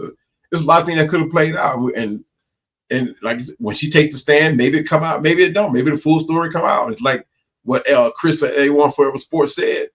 There's his story, her story, then there's the truth. So if they don't tell it, it may not never come out. But so that means that the only thing that they have to go on is all of this video footage and the speculative of what went down. And this is what the prosecution, not the prosecution, this is what the defense is going to argue, is a lot of the story will probably be speculative. Because we don't know. Like to me, like I don't know whether or not he was going to put hands on her when he went after he done rammed her car twice and tried to get her out of the car. I don't know if he was going to put hands on. Maybe he did want to talk. I don't know. But there's a lot of what ifs too. If it goes to trial, a jury can sit there and say, hey, wait a minute now. He done took a $350,000 two-ton vehicle. I don't know how much it weighed, but I'm just saying, two-ton vehicle. He rammed her car. And now this is all after she told him that he was going to the police station. Rams her car once, and then have the presence of mind to put it in reverse and ram it again. So, like I said, but a lot of these jurors will sit back and replay that in their mind and say, okay, if he did all of that, then he wasn't going to talk. Most people are not going to take a $350,000 vehicle and ram it nowhere. I mean, that's just me. At that point, that's just saying you don't tapped out. You could care less what happened from that point on. And at that point, I mean, you can't put a dollar amount on life, right? You cannot do it,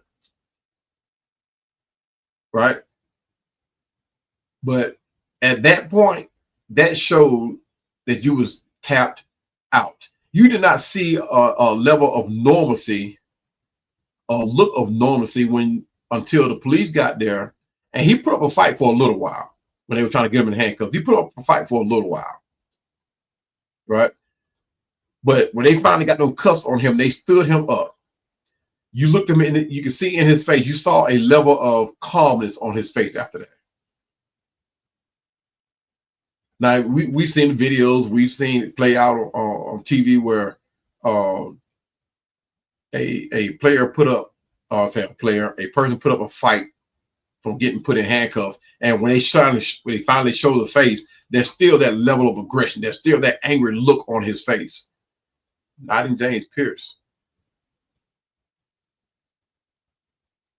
No. When they stood him up, he had a look of peace and calmness on his face. Go back and look at it. When they stood him up. But the point is, he's going to have to face the responsibility of his actions. And I don't know about you guys, but like when I was growing up from these teachers, you know, we had teachers back then, not saying we don't have none that don't care now, but we do have some teachers out there that care now. We've got some out there that are actually putting up a good fight for these kids in school. But back when I was in school, when we got caught doing mischief or you know, we got in trouble for something, it was always, you're gonna have to face the consequences for your actions. We love you, but you're still gonna have to face the consequences for your actions. And that was one of the things I told a story about Captain Akers, Robert Akers, in high school, when he opted to take me back into, because I had already checked out of his class. I had already done it. I didn't want to be an ROTC. But when he opted to bring me into his class as opposed to taking me to the office. And then when I got down to, I thought it was over. I thought it was over. Because I got into that class. So one day, I wasn't on the rifle team at that time. I was not on the rifle team. I was actually intrigued by being on the drill team, which I ended up being on. But I thought it was over when he brought me down to the gun range. The rifle team were practicing, and he actually put one of those at the time. Well, it wasn't a real rifle. It was, you know, one of those fake rifles. But he put it in my arms and told me to hold it out. So I'm thinking like, okay, I've never been in ROTC. Maybe he's gonna show me something, you know, a move or something like. No, I had to sit there and hold that rifle up. So it was a reinforcement of what the point he was trying to drive home.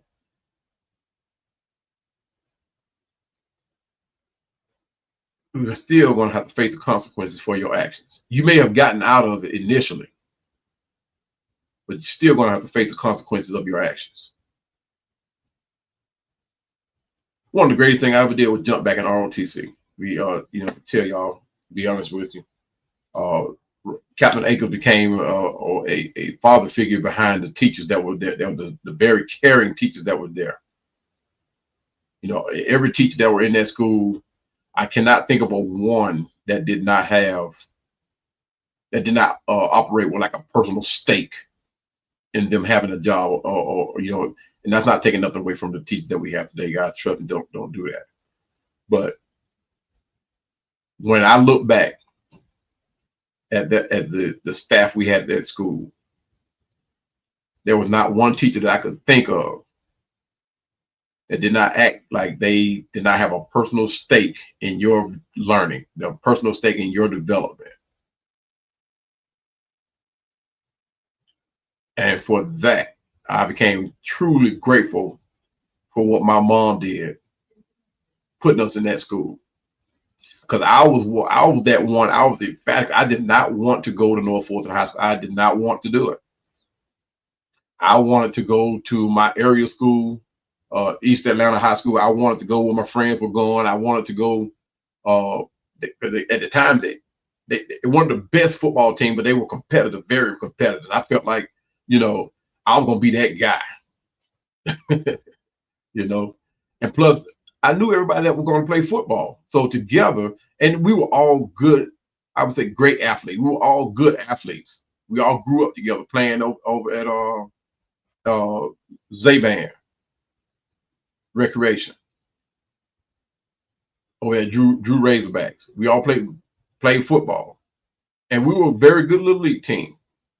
So for me to go to East Atlanta with my friends and go play football with my friends, I can only imagine where we could have went. That was my mindset of where we could go. But my mom was like, no, you are not going there.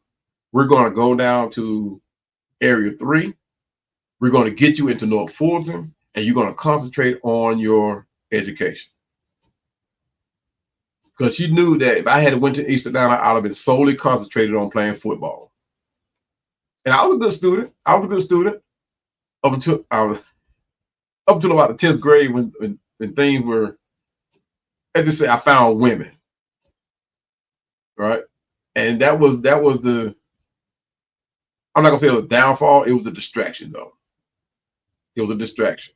But my mom did a service for us when she sent us to North Fulton. I think that one of the greatest decisions that she ever made. And you know, as a kid, you don't think about the level of what parenthood is about until you recognize the decision that impacted your life, that stood the test of time. You know, that you can recognize that, yeah, that was a very good decision for us. And all of us didn't agree with it, but in hindsight, it worked out for us. I mean, you talk about a school that touched on everything, but especially education. It focused on education. So it was a, you know, it was a great decision. A1 Forever says, so apparently this isn't her first time calling the police on him too. That's what gets me. Oh wow, now that I did not know. See what I mean by fact checking, guys? I actually did not know. I actually thought this was the first time for him. I'm just surprised that it took a second time, a third time, or whatever, how many times it was. I really didn't expect for, you know, once the police get caught, like I said earlier, once the police gets involved the first time, it's time to think about other things. It's time to, once the police gets involved into a marriage, gets involved into a relationship, and the police have to get called to rectify the situation, just go and just call it quits. Just go and just call it quits. Because once that police leaves, the first question that's going to be asked, oh, you gonna call the police on me? Which is going to bring out another argument, another altercation, and then the police is going to get called again. So just go on and call it quits. It took a lot when, like back in the day when police got called on an older generation, right? And you still see them, a lot of them stick together. But this generation here is not, and it's just my opinion, is not mature enough to handle that. It's all about me. I'm going to get back at you for calling the police on me. Right? So to your point, A1, maybe that's why she was trying to get to the police station, because or rather he was trying to stop her from getting to the police station, because he knew that there was that other phone call that you're talking about, that if it gets back, it could be crazy for him. Maybe, I don't know, but I didn't know about the other prior phone calls. But hey, but that's what's when you're a content creator and you share your mindset, you share your information, things like that come out. Things like that come out. You know, they may have something that you have. You may have something that that they don't have, and it makes for a great collaboration. It makes for a great content. So, yeah, appreciate your comment there, brother. 330 says speculation is a morally dangerous position to take. He is a young man that is in over his head, and it shows. Let's not condemn this young man before the entire story. Intent cannot be proven. I agree to you to a certain extent through 330. Respectfully, the speculation and intent, and it's like I was saying in the show, if this thing goes to like a jury trial or whatever, or because there are other things that are going to be involved once it goes to court, right? You're going to have advocacy group that comes in, they read statements. You're going to have past victims, not of James Pearce Jr., but other people who have went through, who gets the opportunity to talk about domestic violence, right? And they're going to talk about speculation and intent, right? They're going to talk about cases where domestic violence happened in a relationship, and the young man gets out, he comes back, and he unalives the victim. So now you're going to say people are going to take the same stance that Adam Silver took when he looked at the Ray Rice situation and admit, I got it wrong. Right? You're going to admit that, yeah, I messed up. And go back and revisit that. So there was another content creator that says, a Falcon creator intact, that says, hey, they're going to make an example of him. Because since really, truly, if you really look at it, the Ray Rice situation, outside of Tariq Hill, Rasheed Rice, there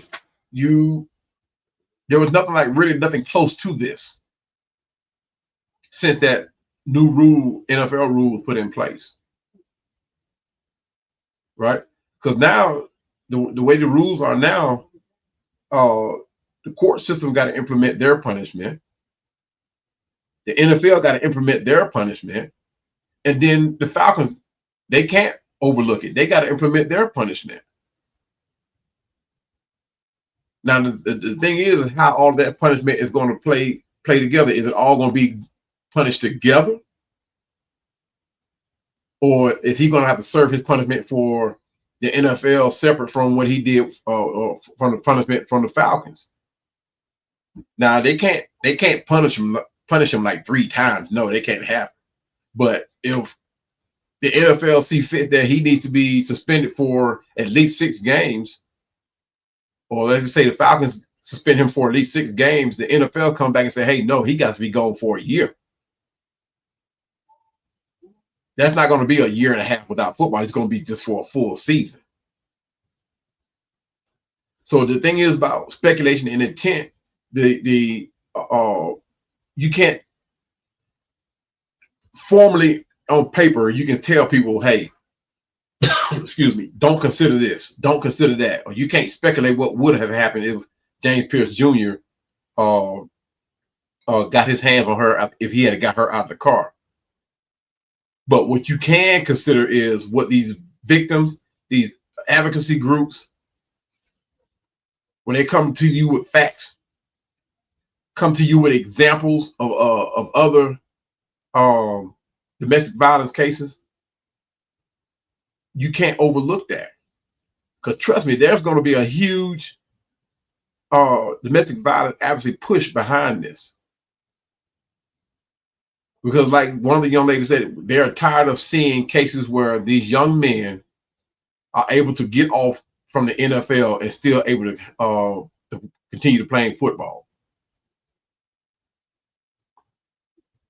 They're going to be tired. They're tired of seeing it. Because now it's like they're not relevant anymore. Like their feelings don't matter. Hence the reason why Rickea is going to take the stand. Now, the thing is, what she says once she gets up there, if she says she felt like her life was in danger, the speculation and the intent is thrown out the window. But all she got to do is say she felt like her life was in danger. That's why she was headed to the police station.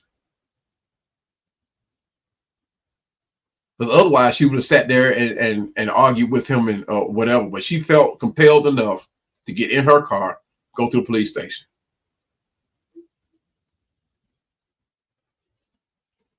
And to your question, yes, she did. She called the police on the way to the police station saying that James Pearce Jr. was in her way. He had rammed her car, and he was not allowing her to get to the police station for help. So, I mean, you can question the intent. You can speculate that's what would happen. But the fact that he took his car, a $350,000 vehicle, and rammed it into her car, and I think she was driving that white Mercedes, I believe, and hit her car. Oh, you can best believe they're gonna, man, they don't even have to speculate. They're gonna look solely at intent. What were your intentions once you if you had got her out of the car? Why ram her if you just wanted to talk? Why ram her twice? One time head on if you just want to talk. So they're going to say, well, so what were your intentions? Why did you feel the need to ram her car? And this is going away from the fact that, you know, he went across country to confront her on this, or not even considering the fleeing and the looting. We taking all that out. We talking about purely just in that little window right there where he rammed her car. What were your intent? They're gonna say, well, did she ram you first? So they're trying to get something like that, aggravated battery with a weapon, knocked down with a weapon, and knocked down to a lesser charge. That one, they probably won't be able to fight that one because he used his car as a weapon.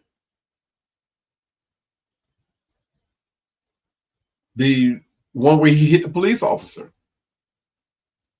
it's going to be hard. Now, the aggravated stalking, they may or may not be able to, I mean, even the aggravated charge, guy. I wish I had kept this I had a legality sheet for the charges pulled up. The aggravated stalking, and see, he luckily he only got charged with one, with the aggravated stalking, right? Because one, they charged him for the aggravated stalking because he sent that text and he ignored it and came in front of her anyway. They could have got him again for following her to the police station and then ramming her car. They could have got him on 2 charges, but they only did the one. But I wish I had the punishment that comes with each of the offenses.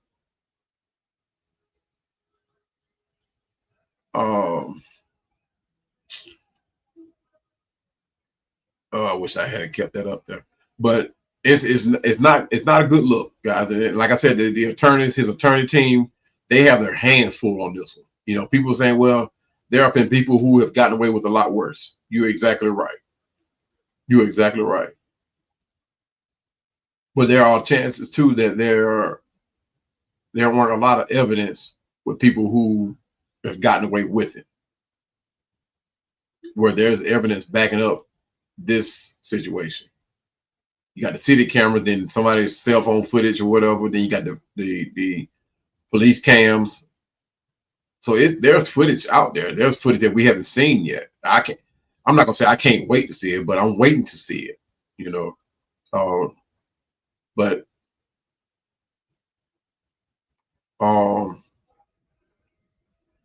J Black says we don't hear about white players as much.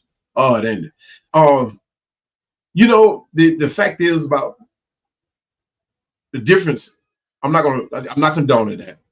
But the difference between the two, most of the white players stuff don't fall out into the street on Front Street where everybody can see it, right? Where we want to be seen, we want things, not to say reach this level, but when it does reach out into the street, you can't help but put it out there. It's already out there, right? Because there are times where let's go back to one of our former players, right? It's not a domestic violence case, but when you go look at what's happened between not Patrick Kearney, but when you look at what happens with white players when they have situations come up, right? It's not being blown up into the social media until someone puts it out there, like their situation went out into the street. Hold on a second. I'm trying to pull up this information where I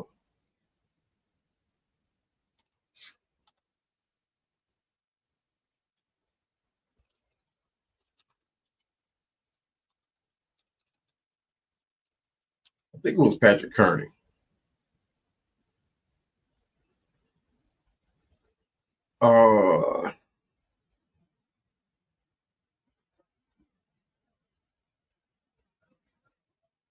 Was it Patrick Kearney? Well, anyway, one of the Falcon players had a situation with his wife, right? Where was it Patrick Kearney though? But anyway, the wife was out gambling, and she gambled a little bit too much. In other words, she gambled away everything, just about everything they had, right? And they're not broke, right? But it put them in a bad situation where they still got to pay out a lot of money. And then doing that, her boyfriend, it came out that her boyfriend was the one that was behind her, helping her gamble, but he was rich. He could afford to do that, whereas she couldn't.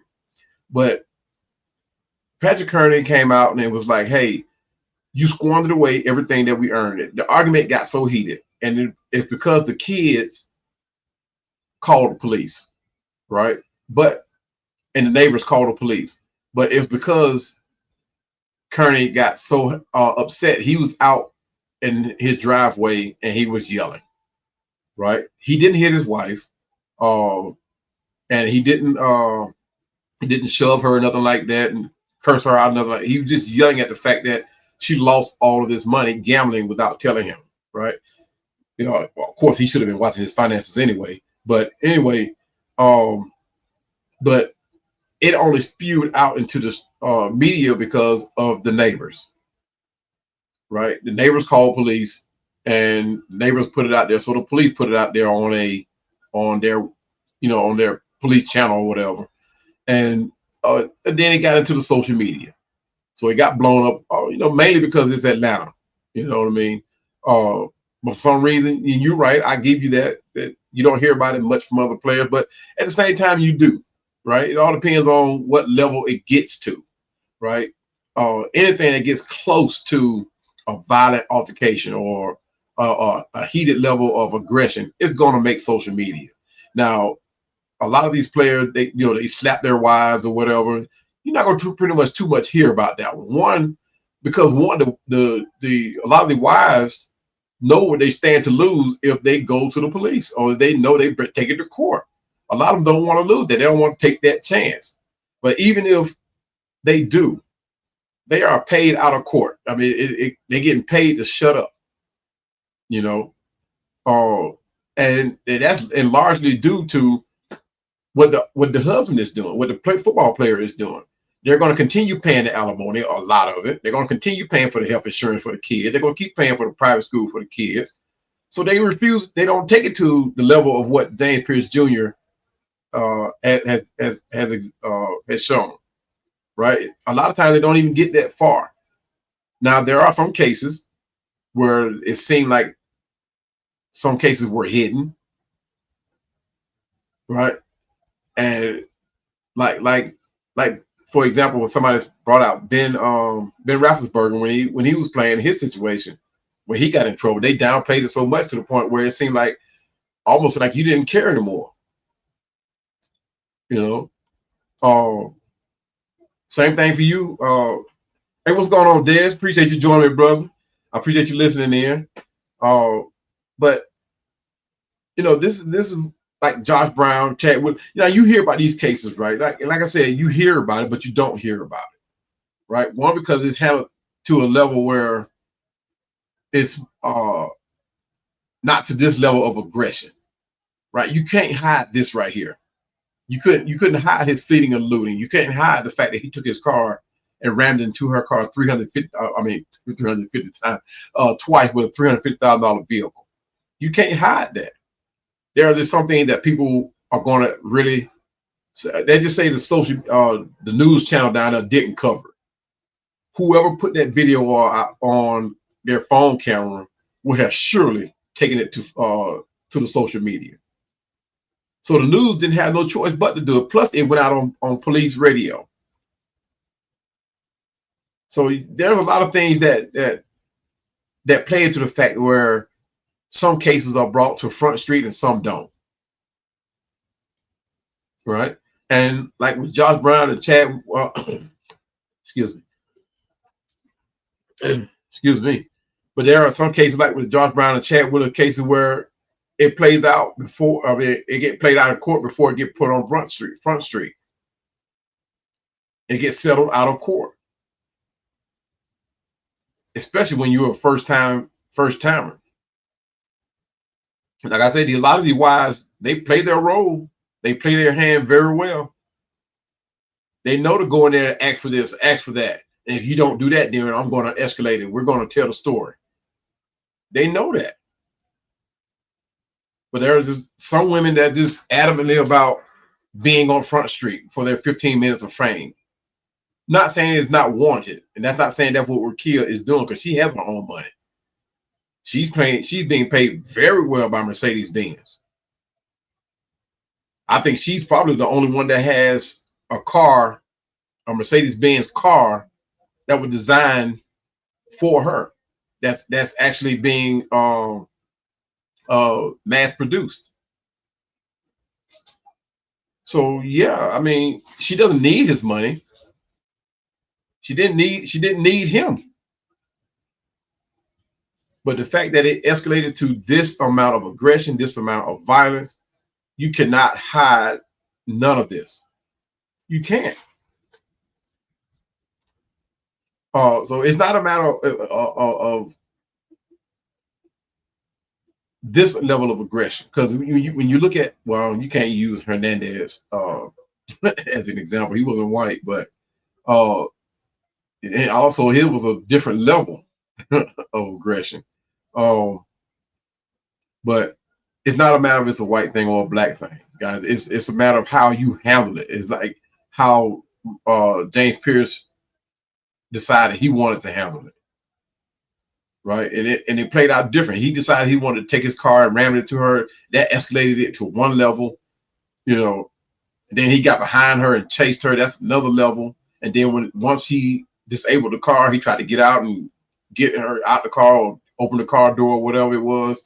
I mean, it's different levels to this. That's why when I said that when he goes to court, there are going to be ways for his team to knock this down to a different degree of assault, maybe. So it all depends. It all depends.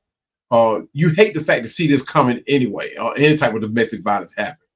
But when it does happen, you can't negate it. You know, it's only going to get brought out as much as the social media puts it out there, right? And it all, like the level of aggression that was shown, nobody's not going to negate that. Nobody's going to minimize that, right? But J Black says, as I seen in the judicial system going in a different direction than what I thought it's going. Wait a minute. I be seeing in the judicial system going in a different direction than what I thought was going. But the outcry from black versus others are different. We are harder on it in our own others. You know what? You are right. And I agree with you to a certain extent. At the same time, and I on another platform and another show, I will address that to more extent.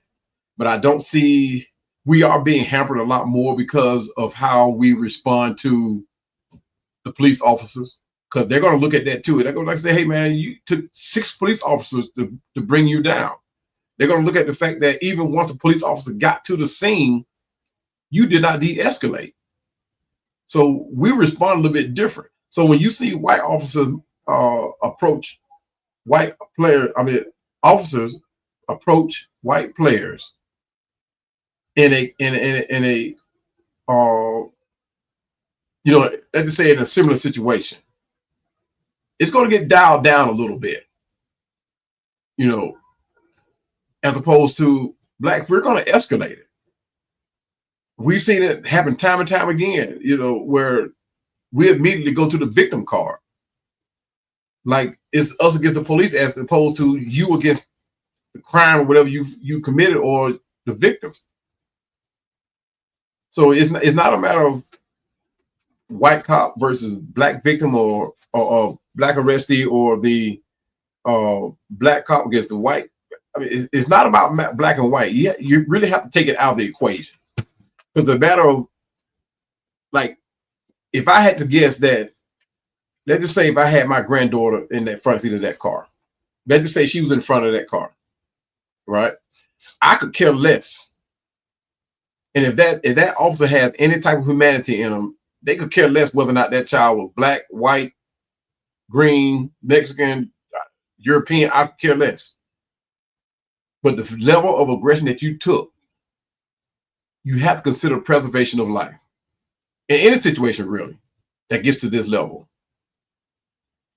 Now, sometimes we have a tendency to, let's be honest, we have a tendency to escalate a situation for no reason whatsoever.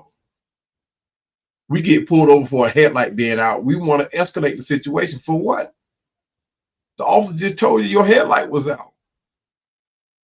Give them your information, let them give you a ticket and move on. But then, like I saw the other day, the guy got pulled over and you can see the smoke come out of his window when he rolled his window down. I guess he thought the car was going to air out before the police officer got to his car. But then the police officer said, hey, I smell the presence of marijuana. The presence of marijuana coming out of your car. Now that's a reason to search. Me, I'm not giving them no ammunition whatsoever. It's not about punking down. It's about de-escalation. That's what it's about, de-escalation. You don't want them to go any further, so don't give them nothing to search for. Don't give them nothing to hound you about. Because you do, let's be truthful about it. And going into what 330, his other comment says about George Floyd, and this is not saying that, let's get it. We do have some overzealous officers out there. We do have some that will take it too far. And that's not downplaying what happened to George Floyd. Not at all. Because we do, like, guys, let's be honest. We do have certain organizations out there that we thought was disbanded, but are not. But this is not what it's about. This is about de-escalating the situation to keep you from getting put in handcuffs. That's what it's about. Because once they put you in handcuffs, they're not going to say, oh, okay, my bad. No. Not going to happen. And that's why I tell my sons, if you get pulled over, your sole responsibility is to get home. Don't be out there trying to, because my son, all 3 of them got pretty good size on them. But don't be out there trying to escalate a situation that don't need to be escalated. Because of your size, of how people are looking at you, certain people look at you, they're going to consider you a threat. So if you feel like you are that innocent, Pop's got your back. We're going to go to court about it. But don't be out there on the street trying to outmuscle a cop, trying to fight back, because that's not going to do nothing but keep you in handcuffs and at the very worst, unalive. Your sole responsibility to come back out of that traffic stop is to get home. Now, if you speeding, you're going to pay your ticket because they don't do nothing else. I mean, if they get pulled over, that's what they're doing. They're speeding. But if you're doing anything else other than that, your sole responsibility is to get home. Because truth be told, there are some officers out there that, and I've been told, they are bored because there's nothing to do. So when something does pop up, some of them get overzealous and go into a situation a lot harder than what it needs to be. There are some. I'm not saying all officers are like that. I'm saying that because there's a couple of officers in my chat right now, so I'm not going to say that. But when you talk about having overzealous cops, and we've seen it. Some situation does not need to be escalated far more than it already is. Because truth be told, a lot of cops coming to these things, that's what their sole intent is to do, is escalate, so they can go another step further.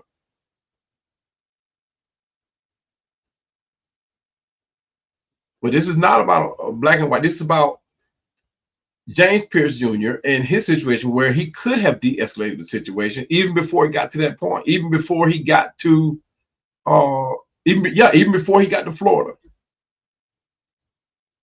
And it's like that cop told him once they got him in handcuffs. They told James, this situation could have been a lot worse for you. And I think the only reason it did not get to be a lot worse for him is because they knew who they were dealing with. James Pearce Jr., edge rusher for the Atlanta Falcons, a celebrity. Because if that had been any normal person, we all know how that would have went down. There would have been tasers pulled. There would have been guns drawn. It would have been a long, drawn-out situation, as opposed to just him being taken to the ground.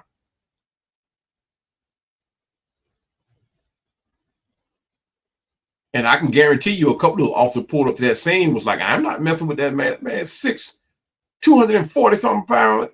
I'm messing with him. Makes two of me. So they were already apprehensive about going in trying to tackle him anyway. So he escalates the situation by fighting back. Why? It took 6 officers to bring him down.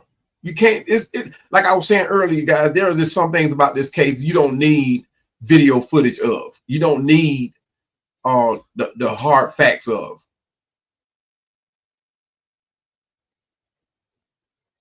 It took 6 officers. But anyway, guys, like I said before, this whole video is my stance on looking at this thing as a father. I appreciate everybody for joining in, but I have to share this thing as a father because I'm a first-time grandfather, brand new granddaughter, not even a month. Well, she's right at a month old. Well, no, not even a month old. Right at a month old. And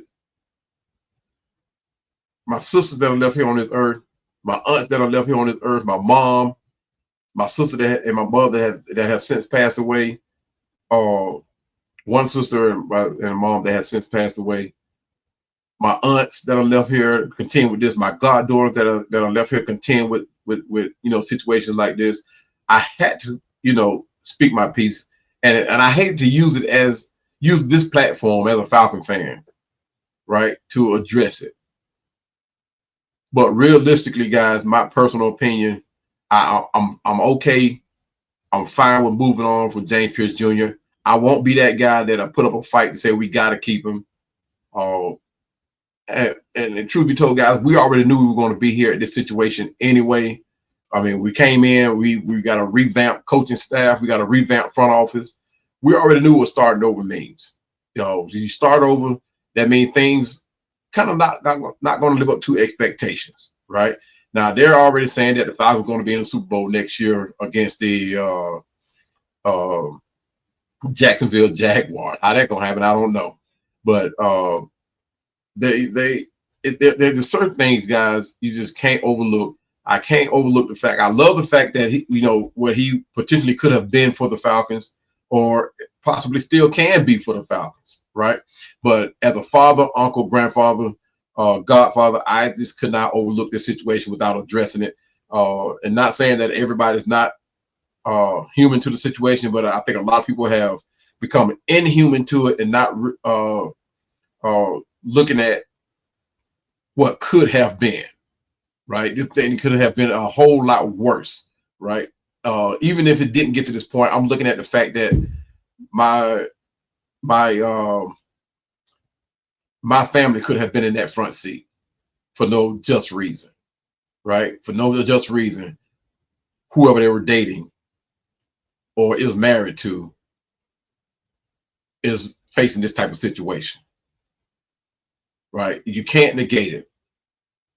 But guys, 330 says the sad part is JPJ has been catered to him, catered to his whole high school, college. They got what they wanted, but now he's on his own. Plus, they coming out of the woodwork with negative. Yes, sir. Yes, sir. I spoke about it earlier. Even classmates from high school, and I think I saw 3 of them that they said this is the type of person that James Pearce Jr. was, right?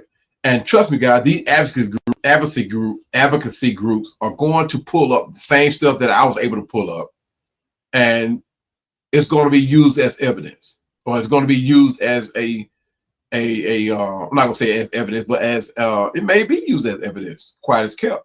But these groups are going to use this as their voice, right? Because they're going to want to dictate, showing a pattern, right? And this is something that you cannot overlook. The even sadder part is that there were people who saw this coming and didn't intervene where they should have, right? But guys, like I said earlier, guys, I surely appreciate you guys sitting. I've been in here this thing,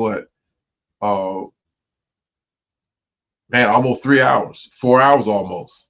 And I really appreciate each and every one of you for standing by and sharing this platform with me, allow me to voice my opinion about it. I really hope, and I truly hope and pray that this young man can find the peace that he needs, find the help that he needs, and be able to rejoin civilization with a mindset that he can truly move on from this. Even more prayers go out to Rickea Jackson. Hope that she's be able to recover from this. And true, I don't know personally how a person feels, and I've never been a victim. But I want somebody. I hope and pray that she's able to move on from this and actually build from it, right? Because if she played any type of negative part in this, let's just say she does, that she can learn from this and it's not happen again, right?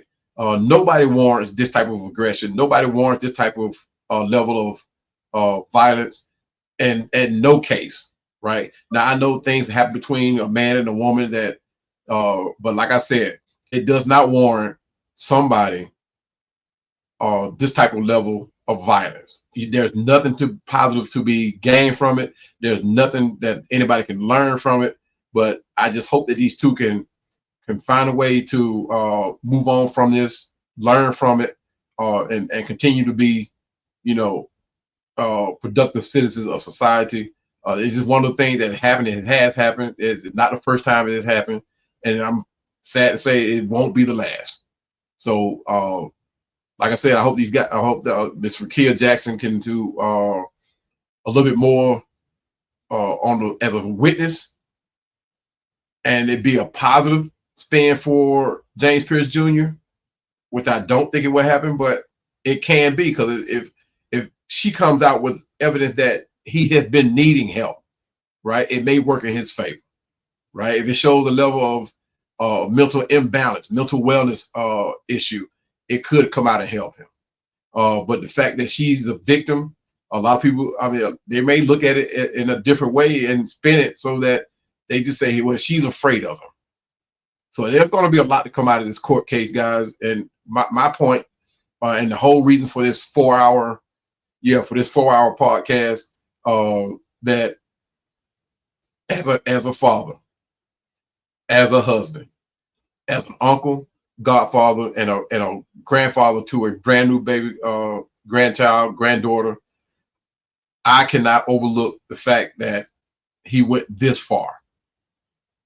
The fact of the 10.5 sacks, the defensive rookie of the year, what we need as an edge rusher, all that has taken a back seat.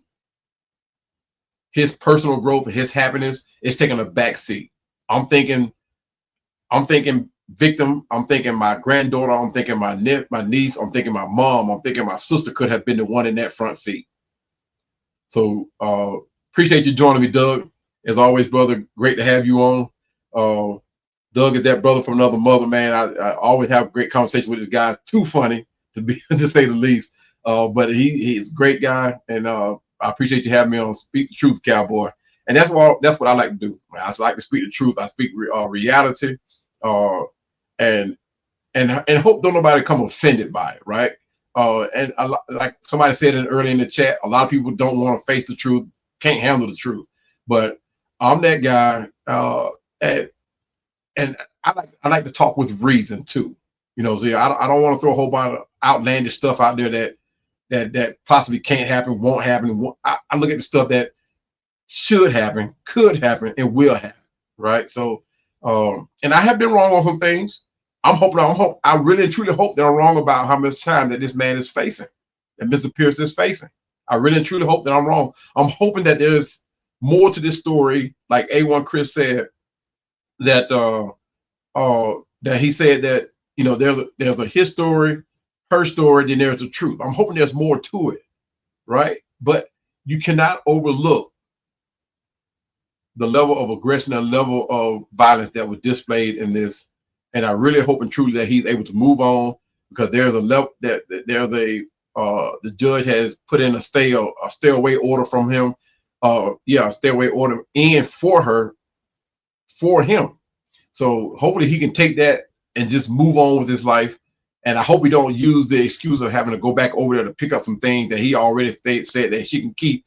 Use that as an excuse to go back over there, right? Because truth be told, we have seen this thing play out, guys. That some of us get hard headed, So hopefully he can move on from this thing. And I wish the best for him going forward. I hope his mom does not catch this backlash that he's going to receive, because he's going to receive it. And hope that they both can find peace and continue to work on his career, work on his development, work on his mindset going forward. And like I said, the people that need to step into his life, hopefully they will step in. I wish I had contact with him. That guys, this is one of those things where I truly hope and believe that he has to learn from on his own, and it's going to take a level of growth and maturity for him to do that. Mac, what's going on, brother? Mac. Yeah, what's going on? Missed most of the live, but glad that someone is talking about this responsibility. I appreciate it, man. Appreciate the support. Appreciate you joining in. And there are quite a few people that will share this responsibility, but won't speak on it. I realize, having a Falcon content platform, that you want to continue to talk all things positive Falcon football, right? But at the same time, you have to address the negatives and the positives that go along with the platform or go along with the team, right? Everything can't be positive. Everything won't be positive. So with that being said, guys, I appreciate you all joining me, allowing me to share my opinion with you. Hopefully we'll be able to come back with some more positive news. Hopefully the Falcons will be able to, it's going to be hard, replace that 10.5 sacks, and find a way to continue to build this team in a positive light, to where we can not forget about what has happened, but also learn from it. With that being said, guys, we're going to sign off and hope to see you on the next one. I appreciate you all once again. Continue to follow me, please. Come on YouTube, Atlanta Falcons FANDEMIC, hit that notification bell, hit the subscribe button. I really appreciate everyone joining in. And with that saying, I'm saying good night. Peace. Yeah. Yeah. Yeah.